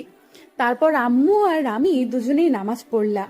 আজকে বেশি সময় নেই, তাড়াতাড়ি নামাজটা শেষ করে আমি আমার রুমে চলে আসলাম। রুমে এসে দেখি উনি রুমে নেই। আমার খুব টেনশন হতে লাগলো, উনি গেল কোথায়? আমি আম্মুকে কোনো কিছু না জানিয়ে বাড়ির চারপাশে ভালো করে দেখলাম, দেখি উনি কোথাও নেই, এমনকি ছাদেও নেই। ছাদে গিয়ে দেখি উনি ছাদে গেছে নাকি। ছাদে গিয়ে দেখি উনি ছাতার গ্রিল ধরে দাঁড়িয়ে আছেন। আমার দেহে যেন প্রাণ ফিরে আসলো, কিন্তু উনি করতে চাচ্ছেটা কি? ছাদ থেকে লাফ দিতে চাচ্ছে মনে হয়। আমি ওনাকে ডাকলাম না, কোনো সারা শব্দ করলাম না। তাড়াতাড়ি গিয়ে ওনাকে পেছন থেকে জড়িয়ে ধরলাম। দেখলাম যে উনি আমাকে ধাক্কা দেওয়ার চেষ্টা করতেছে। আমি ওনার মুখের দিকে তাকিয়ে অবাক হয়ে গেলাম। ওনার মুখের একই হাল হয়েছে, ওনার চোখ মুখের অবস্থা চেঞ্জ হয়ে গেছে। আপনি ঠিক আছেন তো? আপনাকে এরকম দেখাচ্ছে কিসের জন্য? আপনি স্থির হয়ে একটু দাঁড়িয়ে থাকেন। একদম নড়াচড়া করতেছেন কিসের জন্য? এরকম নড়াচড়া করতেছেন কিসের জন্য? আর আপনি এখান থেকে লাফ দিতে যাচ্ছেন কেন? আমি মনে হয় কোনো কথা বলতেছি না। উনি যে ভাব ধরে আছে, উনি শুধু আমাকে ধাক্কা দেওয়ায় ওনার থেকে সরিয়ে দেওয়ার চেষ্টা করছে, কিন্তু আমি ওনাকে শক্ত করে জড়িয়ে ধরে রইলাম। কি করব ভেবে পাচ্ছি না। আসলে ওনার এখন কি হয়েছে? তার মানে কি কোনো এফেক্ট পড়েছে ওনার উপর? এখন আমাকে সামলিয়ে নিতে হবে। দেখেন, এরকম কোনো কাজ করার চেষ্টা করবেন না, তাহলে ভালো হবে না বলে দিচ্ছি। তাহলে কিন্তু আমি আপনাকে সারা জীবন জ্বালিয়ে মারবো। চুপচাপ আমার সাথে চলে আসেন, না হলে কিন্তু আপনার অবস্থা আমি শেষ করে ফেলবো। তুই আমার কোনো কিছু করতে পারবি না, আমাকে ছেড়ে দে, না হলে আমি তোকে খুন করে ফেলবো। ওনার মুখ থেকে তুই শুনে আমি শিওর হলাম যে উনি এখন আর সেন্সে নেই, কারণ উনি আমাকে কখনো ভুল করেও তুই বলেনি। আজ প্রথম তুই বললেন। ওনার উপর অন্য কেউ ভর করে আছেন। আমাকে ঠিক থাকতে হবে। আমি আমার জীবন থাকতে আমার স্বামীর কোনো ক্ষতি হতে দেব না। তুই যতই চেষ্টা করিস আমার স্বামীর কোনো ক্ষতি করার, কিন্তু আমি কোনো ক্ষতি হতে দেব না তার। ভালো ভালো বলতেছি, আমাকে ছেড়ে দে, না হলে কিন্তু তুই বাঁচতে পারবি না। তুই এর মাঝে জড়িয়ে যাস না, তোকে ভালোই ভালো ছেড়ে দিচ্ছি। তুই এখান থেকে চলে যা, না হলে তোর জীবন বিপন্ন হয়ে যাবে, তুই মরে যাবি। তুই আমাকে যতই ভয় দেখাস না কেন, আমার কোনো কিচ্ছু হবে না, কিন্তু তুই আমার স্বামীর কোনো ক্ষতি করতে পারবি না, এটা আমি ভালো করে জানি। আল্লাহ তাআলা আমাকে সেই শক্তি দিয়েছে যে আমি আমার স্বামীকে রক্ষা করতে পারবো। তুই কে রে? বৌমা, তুমি মাহিনকে এভাবে জড়িয়ে ধরে আছো কিসের জন্য? এখানে কি হচ্ছে? দেখেন না মাহিনের কি হয়েছে, আর অনেক আবল তাবল কথা বলতেছে। আম্মু প্লিজ কিছু একটা করুন আপনি। তারপর আম্মু জানি কি কি করতে লাগলো, আর উনি দেখতেছে আস্তে আস্তে দুর্বল হয়ে পড়তেছে। তার মানে আম্মু এর প্রতিকার জানে, তাই আম্মু ওনাকে একটা শুকিয়ে দিলেন, আর উনি সাথে সাথে অজ্ঞান হয়ে মাটিতে লুটিয়ে পড়ল। আমি ওনাকে জড়িয়ে ধরে রইলাম। আম্মুকে দেখলাম সে নিচে চলে গেল। বুঝলাম না আসলে এটা কি, আসলে এটা কি ওনার ছোট থেকে নাকি আজকে প্রথম, বুঝতেছি না তো। বেশ কিছুক্ষণ পর আম্মু পানি নিয়ে চলে আসলো। উপরে এসে ওনার উপরে পানি মারলো। কিছুক্ষণ পর ওনার জ্ঞান ফিরে আসলো, আর উনি ওনার এই অবস্থা দেখে কিছুটা অবাক হয়ে গেল। আমি এখানে কেন আর কিভাবে আসলাম? আমার কি হাল করেছো তোমরা? চুপ থাকেন। আমরা আপনার এই হাল করব কিসের জন্য? আপনি নিজেই এর জন্য দায়ী। চালের নিচে চলেন, এখানে থাকা যাবে না। আমার হয়েছেটা কি বলবা তো? এরকম ঝাড়ি মারতেছো কিসের জন্য শুনি? তোমাদের ঝগড়া আর যে কতকাল শুনতে হবে আমাকে। এখন নিচে আয়, তারপর তোদের ঝগড়া শুনবো। এখন নিচে আয়। তারপর আম্মু রাগান্বিত স্বরে বলে নিচে চলে গেল। আমরা আম্মুর পেছনে পেছনে নিচে চলে আসলাম। আরেক মুহূর্ত সেখানে দেরি করলাম না, কিন্তু এসে দেখলাম আম্মু মুখ গম্ভীর করে এখানে বসে রইল। আমরা দুজন আম্মুর পাশে গিয়ে বসে পড়লাম, দেখি আম্মুর রাগ ভাঙাতে পারি কিনা। আসলে আম্মু সরি, আমার আর এরকম হবে না। আমি আর তোমার বৌমার সাথে, তোমার লক্ষ্মী মেয়ের সাথে আর কখনো ঝগড়া করব না। আম্মু, আমি আর ঝগড়া করতে পারবো না, প্লিজ ক্ষমা করে দাও। এরকম মুখ গোমড়া করে থাকবেন না, না হলে আমাদের ভালো লাগে না। আমার খেলার সঙ্গী দরকার। তোমরা আমাকে কবে আমার খেলার সঙ্গী এনে দেবে তাই বলো। আমি এই বিষয়ে কিচ্ছু জানি না, আপনার ছেলে সবকিছু জানে। আমাকে এই বিষয়ে পাঠিয়ে দিবেন না আম্মু। এখন আমি আপনি হয়ে গেলাম, তাই না? এখন আপনি হয়ে গেলাম। সরি আম্মু, মুখ দিয়ে ভুল করে বের করে ফেলেছি, আর কখনো এরকম হবে না। আর কোনোদিন যদি এই কথা শুনতেছি তাহলে কিন্তু আমি আরো রাগ করব। এখন আমাকে আমার সঙ্গী কখন এনে দেবে সেটা বলো। আম্মু কয়েকটা দিন ধৈর্য ধরো। এত তাড়াতাড়ি কিভাবে কিনে এনে দেবো? ওয়েট। ছাগল কোথাকার, আমি কি তোর কাছে পুতুল চেয়েছি নাকি যে তুই আমাকে কিনে এনে দিবি? আমি তোদের বাচ্চার কথা বলতেছি। আম্মু এটা তো এত তাড়াতাড়ি এনে দেওয়া সম্ভব নয়। একটা বছর ওয়েট করতে হবে। তুমি একটা বস্তুর ওয়েট করো, তুমি একটা বছর ওয়েট করো, এর মাঝে হয়ে যাবে। 1 বছর ধরে তো অপেক্ষা করলাম, তাই না? আর কতদিন অপেক্ষা করতে হবে আমাকে সেটা বল। তোমার বৌমা তো ছোট বাচ্চা, এখন কি তার সন্তান লালন পালন করার বয়স হয়েছে? খবরদার কখনো আমাকে ভুল করেও ছোট বাচ্চা বলবেন না। নিজে পারে না, অন্যের উপর দোষ চাপিয়ে দেয়। চুপ থাকো তো, বেশি বকবক করিও না। চুপচাপ শুয়ে থাকো, একটা কথা বলবা না। আমি এখানে বসে আছি সোফার উপর, বিছানার উপর বসে না যে শুয়ে পড়বো। হয়েছে, আমার আর বোঝাতে হবে না। এখন নিজেই চুপচাপ এখানে বসে থাকার, আমার সাথে কথা বলতে হবে না। যাও, কথা আছে আমার সাথে বলো, আমার সাথে কথা বলতে হবে না। এখন আমাকে ঝাড়ি মারতেছেন। আমি না হলে তো একটু আগে মরে যেতেন। এখন আমি জীবন বাঁচালাম, কোথায় ধন্যবাদ দেবেন তা না করে এখন দিচ্ছে ঝাড়ি। দেখো আম্মু, আমাকে কিন্তু এভাবে খোঁটা মারলে আমি একদিন এই বাসা থেকে চলে যাব, আর কখনোই বাসায় ফিরে আসবো না, মনে রাখো। রাত 12টা বাজতে আর 5 মিনিট বাকি আছে। এখন তোমরা দুজন তোমাদের মুখটা বন্ধ রেখে চুপচাপ শুধু অপেক্ষা করো। আম্মু, তোমাকে একদম টেনশন করতে হবে না, তুমি নিশ্চিন্তে থাকো, কিচ্ছু হবে না। চুপ থাকো তো, এখন কথা শুনতে ইচ্ছা করতেছে না। প্লিজ কেউ আমার কথা কিছু মনে করবা না। দুজনে এখন চুপ থাকো। আমি শুধু ভাবতে চাচ্ছি, আর কিছু না। আম্মুর কথা শুনে আমরা চুপ হয়ে গেলাম। শুধু আমাদের ইশারায় ঝগড়া হচ্ছে, মুখ দিয়ে কোনো কথা হচ্ছে না, কিন্তু আমাদের ঝগড়া ঠিকই চলতেছে। উনি আমাকে ভেঙচি কাটতে আসে, আমি ওনাকে বেশি কাটতেছি। উনি আমাকে ইশারা করে দিচ্ছে, আমিও ওনাকে ইশারায় উল্লু দিচ্ছি। আমাদের স্বামী স্ত্রীর মাঝে যে একটা সম্মান আছে সেটা অন্য লেভেলের, কিন্তু যখন আমরা মজার মধ্যেও ঝগড়ার মধ্যে থাকি তখন কেউ বলবে না যে আমরা স্বামী স্ত্রী এতটা ঝগড়া করতে পারি। সবাই বলবে যে আমরা বেস্ট ফ্রেন্ড। আম্মু, আমার ঘুম পাচ্ছে, আমি ঘুমাবো। গিয়ে দেখো রাত 12টা পার হয়ে গেছে। এখন আমি ঠিক আছি, তার মানে আমার কিচ্ছু হবে না। তুমি অযথা আমাকে নিয়ে টেনশন করো। আমি তোকে এখানে কোনো কথা বলতে বলেছি? চুপচাপ থাকতে বলিনি? তারপর কথা বলিস কিসের জন্য শুনি? বেশি বুঝে আম্মুর মুখের উপর কথা বলে, এত বেয়াদব পছন্দের। নিন, পিচের বেয়াদবিটা একটু কম করে দেখান, বুঝছেন?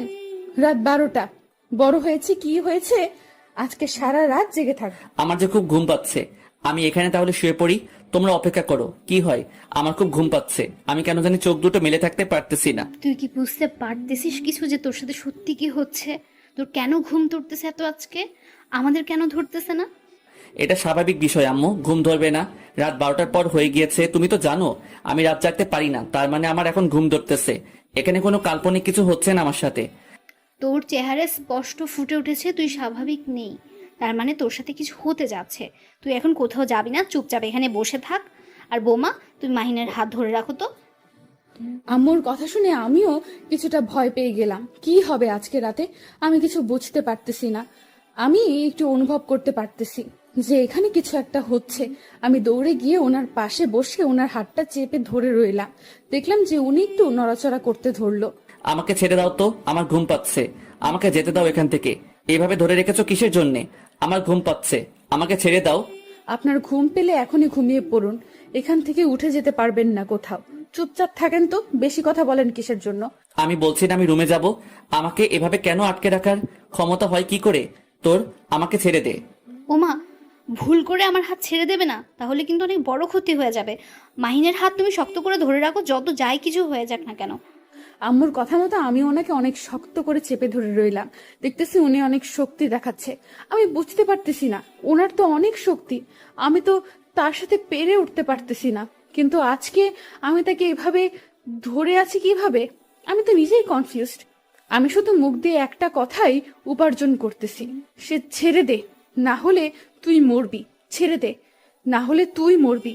আমার কিছুটা ভয় লাগতেছে, তোমাকে হারানোর ভয়। ওনাকে অনেক শক্ত করে জড়িয়ে ধরলাম। তারপর উনি যেটা করলেন তার জন্য মোটেও আমি প্রস্তুত ছিলাম না। তারপর উনি এতটা শক্তি দেখাতে শুরু করলেন, আমি আশ্চর্য হয়ে যাচ্ছি। আমি ওনাকে কন্ট্রোল করতেছি কিভাবে? আমি তো নিজেই অবাক। আমার তো এত শক্তি নেই, তাহলে আমি কি করে ওনাকে কন্ট্রোল করতেছি? নাকি আমার মাঝে অন্য একটা শক্তি আছে যেটা ওনাকে ধরে রাখার মতো ক্ষমতা রাখে? আমি আলতোভাবে ওনাকে ধরে আছি, কিন্তু তাও উনি আমার থেকে ছুটে যেতে পারছে না। আমি অবাক হয়ে আছি, কারণ আমি স্বাভাবিকভাবে ধরে রইলাম। উনি যেটা করেছে সেটা অস্বাভাবিক। মানে এমন একটা রিয়েক্ট করতেছে, মনে হয় আমাকে মেরে ফেলবে এখানে।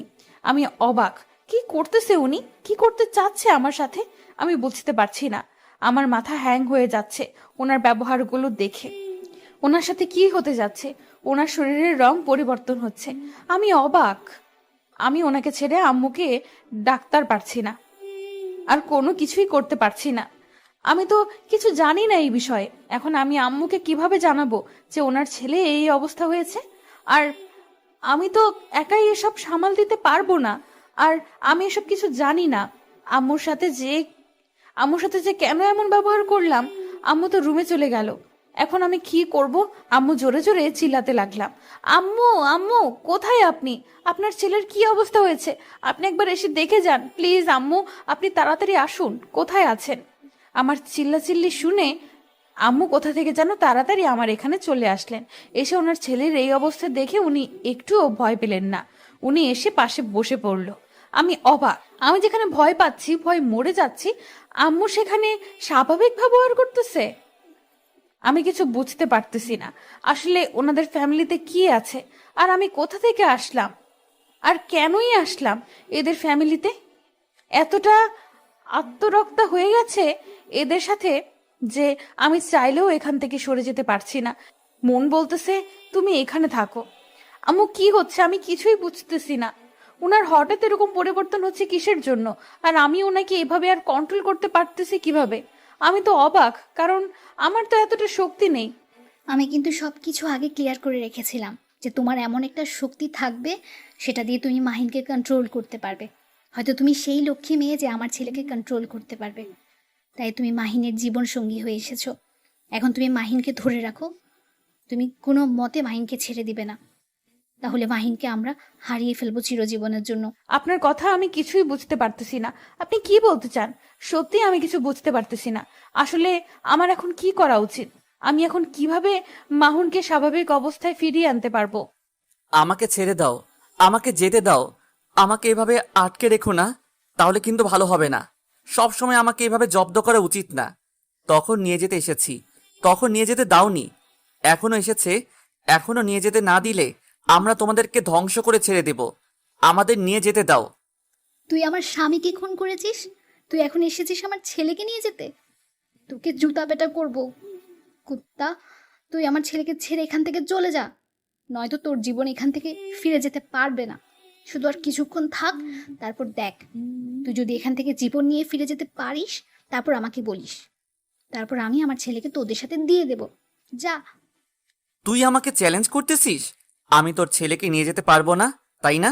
তোর ছেলেকে আমি নিয়ে যাব। তুই দেখ, তুই আমাকে চ্যালেঞ্জ করিস, তোর ছেলেকে আমি নিয়ে যাব। তারপর দেখ তোর কি অবস্থা করি। তোকে সহ তোর পুরো ফ্যামিলিকে আমি তো ধ্বংস করে দেব। তুই আমাকে চিনিস না, তুই আমার শক্তি সম্পর্কে অবগত না, যার জন্য তুই আমাকে এভাবে চ্যালেঞ্জ করতেছিস। যদি জানতিস তাহলে এভাবে কথা বলার সাহস পাইতি না। আম্মু উনি এসব কি ভুলভাল বকছে, আমি তো কিছুই বুঝতে পারছি না। আমার সবকিছু মাথার উপর দিয়ে যাচ্ছে। আপনি আমাকে প্লিজ কিছু একটা বুঝিয়ে বলুন, আমি যাতে করে ওনাকে খুব তাড়াতাড়ি সুস্থ করে আনতে পারি। আর কিছুক্ষণ ধৈর্য ধরো, আল্লাহর রহমতে মাহিনের কিছুক্ষণের মধ্যে তার সব শক্তি সম্পূর্ণরূপে পেয়ে যাবে। তখন দেখবে কোনো ক্ষমতা তাকে কোনো কিছুই করতে পারবে না। আর শোন কুত্তা, তুই থাক আর কিছুক্ষণ, আর বেশিক্ষণ না, আর অল্প কিছুক্ষণ তুই মায়ের সাথে থাক, তারপর ধ্বংস অনিবার্য। তুই আমাকে ভুল করেও চ্যালেঞ্জ করবি না, তাহলে কিন্তু বললাম তো তোর পুরো ফ্যামিলিকে আমি ধ্বংস করে দেব। চুপ থাকার, আমাকে নিয়ে যেতে দে। তুই কি আমার সম্পর্কে কোনো কিছু অবগত আছিস নাকি নাই? নাকি আমার রূপটা তোকে দেখিয়ে দেব? ভাগ্য ভালো যদি থাকে তোর, তো এখান থেকে চলে যা। আম্মুর আসল রূপ মানে আমি তো কিছুই বুঝতে পারতেছি না। আম্মুর আবার একটা গ্রুপ আছে নাকি? আমি বুঝতেছি না এখানে কি হচ্ছে। সবকিছু আমার মাথার উপর দিয়ে যাচ্ছে। একে তো আমার স্বামীর এই অবস্থা, তারপর আমার শাশুড়ি মা এসব বলতেছে। আমার তখন প্রচুর ভয় লাগা শুরু হয়ে গেল। এখন আমি কি করব? উনি যদি ওনার আসল রূপে ফিরে আসে, আমাকে যদি এখানে মেরে ফেলে গলা টিপে, তখন আমি কি করব? আমি তো ভেবে পাচ্ছি না আমার কি করা উচিত। উনি এসব কি ভুলভাল বকছে। আমার তো প্রচন্ড ভয় লাগা শুরু হয়ে গেছে। আল্লাহ আমাকে বাঁচাও এই অবস্থা থেকে, আমার স্বামীকে বাঁচাও, আমার শাশুড়ি মাকে ভালো মতো রাখার তৌফিক দান করো। আম্মু, এখন আমি কোনো কিছু বুঝতেছি না আসলে এখানে হচ্ছেটা কি, কারণ কখন ঠিক হবে। উন্নত আস্তে আস্তে অবনতি হচ্ছে, কোনো উন্নতি হচ্ছে না। তুমি একদম টেনশন করবে না, কিচ্ছু হবে না মাহিনের। তুমি চুপ থাকো আর দেখে যাও। মাহিন একটু অসুস্থ হয়ে যাবে, এত টেনশন করার কিছু নেই। আমি আছি তো, ভয় পেতে হবে না। আম্মু, আপনার আসল রূপ বলতে আমি বুঝলাম না। আপনার কি অন্য একটা রূপ আছে যেটা আমি জানি না? এখন বেশি কথা বলবা না, চুপ থাকো। আর শোনো, এখন যেটা হবে তুমি শুধু দেখে যাবে, কোনো কথা বলবে না, তাহলে তোমার বিপদ হয়ে যাবে। তুমি চুপচাপ শুধু দেখে যাবে আর মাহিনকে ধরে রাখবে, কারণ আমি এখন চলে যাব। তুমি চুপচাপ থাকো আর মাহিনকে শক্ত করে ধরে রাখো, আর অল্প কিছুক্ষণের মধ্যেই চলে আসবো। এখন অবস্থা খুবই ভয়াবহ। এখন যদি আমি লড়াই করতে না যাই, তাহলে আমরা আটকে রাখতে পারবো না মাহিনকে, নিয়ে যাবে তারা। কথা বলেই আম্মু একটা রূপ ধারণ করলো, যেটা দেখে আমি ভয়ে অজ্ঞান হওয়ার অবস্থা। কিন্তু আম্মু আমাকে ধরে ফেললো, আর আমি একটু আশ্বাস পেলাম যে আম্মু আমাকে এখনো চিনতে পেরেছে, আমার কোনো ক্ষতি করবে না। কারণ ওনাকে দেখতে এতটাই ভয়ঙ্কর লাগতেছে যে কোনো মানুষ দেখলে অজ্ঞান হয়ে যাবে নিমিষের মধ্যে। আমি কিভাবে যে এখনো সজাগ আছি নিজেও জানি না, কারণ উনি আমাকে আশ্বাস দিচ্ছে আমি ঠিক থাকবো, আমার কোনো ক্ষতি করবেন না। আমাকে এভাবে শাস্তি দিচ্ছিস তুই? আমার গুরু রেডি হয়েছে, এখানে আসতেছে। তুই আর কিছুক্ষণ ধৈর্য ধর বুড়ি, তোকে আমরা শেষ করে যাব এখান থেকে। তোর গুরু আসবে, আর তোর গুরু সহ তোকে শেষ করে দেব। এখন কেউ এখান থেকে বেঁচে ফিরে যেতে পারবি না, তুই আমাদের চিনিস না। তারপর আম্মু আর একটা রূপ ধারণ করলো। আমি দেখে অজ্ঞান হয়ে যেতেও ধরে অজ্ঞান হলাম না, কিন্তু নিমিষের মাঝে মাহির অবস্থার আরো অবনতি হলে এবং একটা নতুন রূপ ধারণ করতে সে মাহিন আস্তে আস্তে আমি বুঝতে পারতেছি না হচ্ছেটা কি আমার সাথে। আমার সবকিছু গুলিয়ে যাচ্ছে। এই তো আমার গুরু চলে এসেছে। এখন দেখ বুড়ি, আমরা তোদের ফুল ফ্যামিলিকে ধ্বংস করে এখান থেকে তোর ছেলেকে নিয়ে চলে যাব, আর তুই কিছু করতে পারবি না। তুই শুধু দেখে দেখে মরবি, আর কিছু করতে পারবি না। বৌমা, আমি যদি এখানে মরেও যাই তাও তুমি মাহিনের হাত ছেড়ে দেবে না। যতক্ষণ তুমি মাহিনের হাত ধরে থাকবে ততক্ষণ মাহিনের কোনো ক্ষতি হবে না। মাহিন আর 1 মিনিট হাতটা ধরে থাকবে, তারপর চলে আসবে, আর তাকে তুমি ছেড়ে দিবে ঠিক 1 মিনিট পরেই। আস্তে আস্তে ওনার অবনতি আরো বেড়ে চলতেছে। আমি কি করব বুঝতেছি না। হঠাৎ করে দেখতেছি ওনার একটু উন্নতি হচ্ছে। ওনাকে দেখতে যেমন কেমন অদ্ভুত অদ্ভুত লাগতেছে, আমাকে আমি চিনতে পারতেছি না। হঠাৎ করে অনেকটা ধাক্কা দিয়ে উঠলেন। আমি ভয় পেয়ে ওনাকে আরো শক্ত করে ধরলাম, কিন্তু আম্মু আমাকে ইঙ্গিত করলো মাহিনকে ছেড়ে দিতে। তখন আমি মাহিনকে ছেড়ে দিলাম।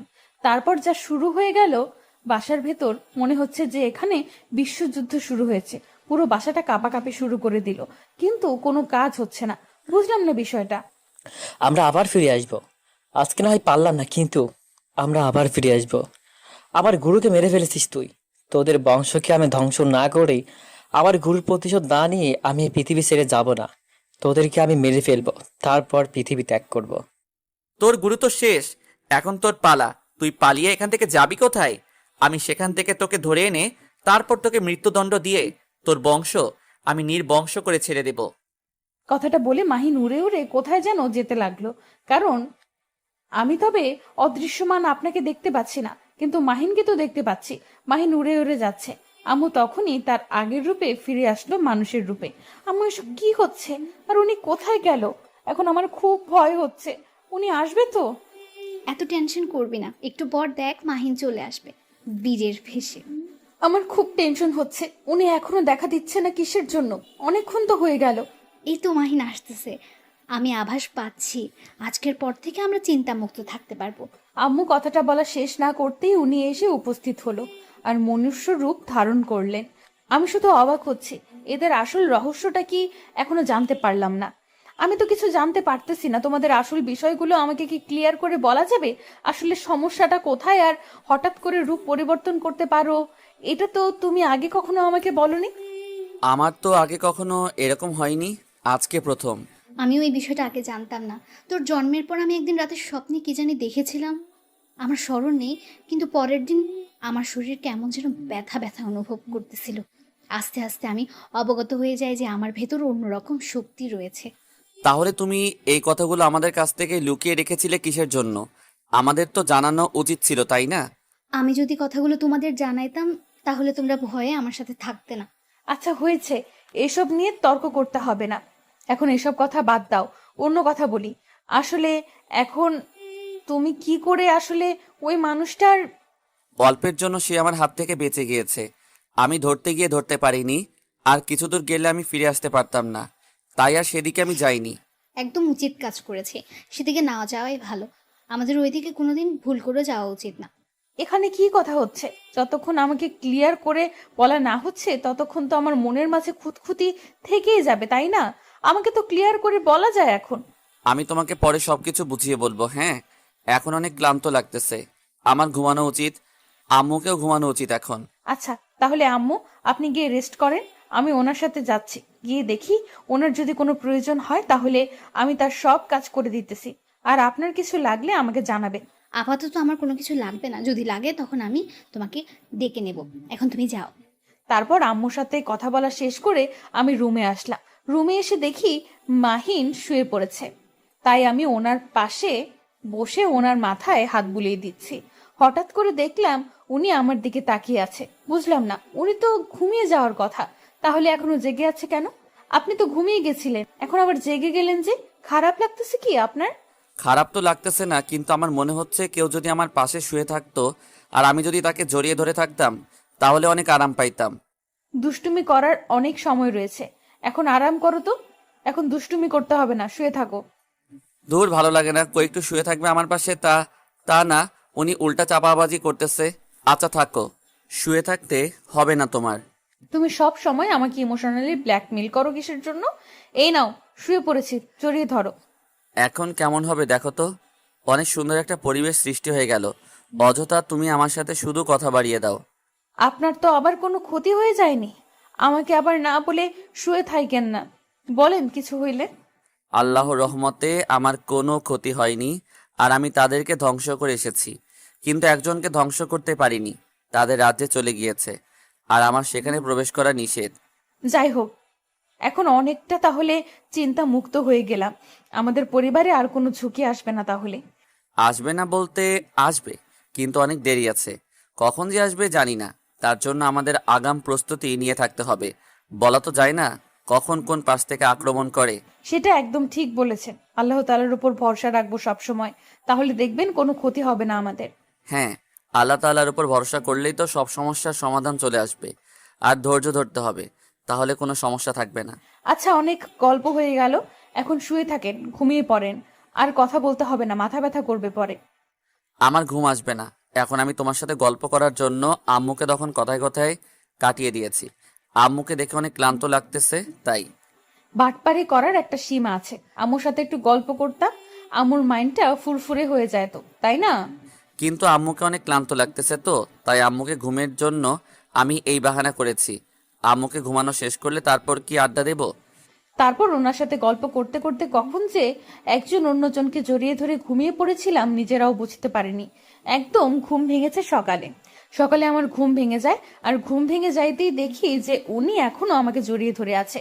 আমি কোনো মতে ওনার হাতটা সরিয়ে দিতে যাব, দেখি উনি আরো শক্ত করে জড়িয়ে ধরে আছে। তার মানে এখানে এখন জেগে আছে। তাই ওনাকে ডিস্টার্ব না করে আরো কিছুক্ষণ শুয়ে রইলাম। কিন্তু অনেকক্ষণ শুয়ে থাকার পর আর থাকা যাবে না, কারণ সকালের জন্য কিছু তৈরি করতে হবে। আবার আজকে ঈদের দিন বলে কথা, উনি আবার নামাজে যাবে, তার আগে কিছু মিষ্টান্ন তৈরি করা যাক। তাই জোর জবরদস্তি করে বিছানা থেকে উঠে আসলাম আর ওনাকে গোসল করার জন্য বলে আসলাম। এসে দেখি আম্মু আগে ভাগেই উঠে রান্না করে ঘরে চলে এসেছে। আমি তো আম্মুকে দেখে অবাক। আম্মু এত সকালে ঘুম থেকে উঠে পড়েছে আজকে? আম্মু, আপনি এত সকাল সকাল উঠে পড়েছেন যে আজকে? আজকে তো আপনার দেরিতে ওঠার কথা। ঘুম ভেঙেছে একদম ভোরে, তাই আর পরে ঘুমাতে যাইনি, বিছানায় চলে আসলাম। ঈদের দিন একটু তো অন্যান্য আইটেম তৈরি করতে হবে, আর আইটেমগুলো তৈরি করতে এত সময় লাগে, তাই রান্না করে চলে এসেছি। কি বলেন? আপনি সেই ভোরের সময় থেকে এখনো রান্না করা আছেন? আপনি এখান থেকে চলে যান, আর বাকি আইটেমগুলো আমি তৈরি করে নিচ্ছি। আমি চলে যাব না, তুমি আমার সাথে যোগ দাও। দুজন তাড়াতাড়ি রান্নাগুলো শেষ করে তারপর বাইরে গিয়ে একটু ঘোরাফেরা করে আসবো আজকে মুক্ত বাতাসে। কথাটা একদম মন্দ বলেনি আম্মু, তুমি ঠিক বলেছ একদম। তাহলে তাড়াতাড়ি হাতাহাতি কাজগুলো শেষ করে দিই। তারপর কাজগুলো শেষ করে আমি আমার রুমে চলে গেলাম। রুমে গিয়ে দেখি উনি বিছানার সাথে মাত্র উঠে পড়েছে, আর ওনাকে খুব তাড়া দিয়ে গোসলখানায় পাঠিয়ে দিলাম। উনি গোসল করে বেরিয়ে এসে ঈদগাহ মাঠে চলে গেলেন। আর এদিকে আমি আর আমার শাশুড়ি আম্মু আমাদের হাতের যাবতীয় কাজ শেষ করে ফ্রেশ হয়ে নিলাম। এখন উনি নামাজ থেকে আসার পর খাওয়া দাওয়া শেষ করে তারপর ঘুরতে বেরোবো মুক্ত আকাশের নিচে মুক্ত বাতাসে। তারপর বেশ কিছুক্ষণ পরে উনি নামাজ শেষ করে বাসায় চলে আসলেন আর ফ্রেশ হয়ে নিলেন। তারপর তিনজনে একসাথে বসে অনেক মজা করলাম, খাওয়া দাওয়া শেষ করলাম। তাহলে চলেন এখন বাইরে একটু হাঁটাচলা করে আসি। বিকেলে যাব, এখন গিয়ে লাভ নাই, এখন অনেক রোদ। তাহলে আপনাকে আর যেতে হবে না, আমরা যাচ্ছি, আপনি বাসায় শুয়ে থাকেন। কি বলো এসব? আমিও যাব। আমি যাব, তুমি যাব, সবাই যাব। তারপর তিনজনে বাসা থেকে বেরিয়ে পড়লাম। অনেকদিন পর আজকে মন খুলে আড্ডা দিতে যাচ্ছি। কি আনন্দ বলার বাহিরে। তিনজনে গল্প করতে করতে যাচ্ছিলাম। হঠাৎ করে একটা গাড়ি আমাদের সামনে উপস্থিত, আর গাড়িতে থাকা লোকটিকে দেখে তো আমরা অবাক। আমরা এটার জন্য কেউ কখনো প্রস্তুত ছিলাম না, কিন্তু কি আর করার, ভাগ্য তো মেনে নিতেই হবে। তারপর লোক হঠাৎ উধাও হয়ে গেলেন। আমরা বেশি কিছু চিন্তা না করে হাঁটতে লাগলাম। মাহিন তো সাথে আছে, তাহলে ভয় কিসের? আজকের মতো গল্প শেষ করে দিলাম। আবারও দেখা হবে পরের সিজনে। সবাই ভালো থাকবেন, সুস্থ থাকবেন। আল্লাহ হাফেজ।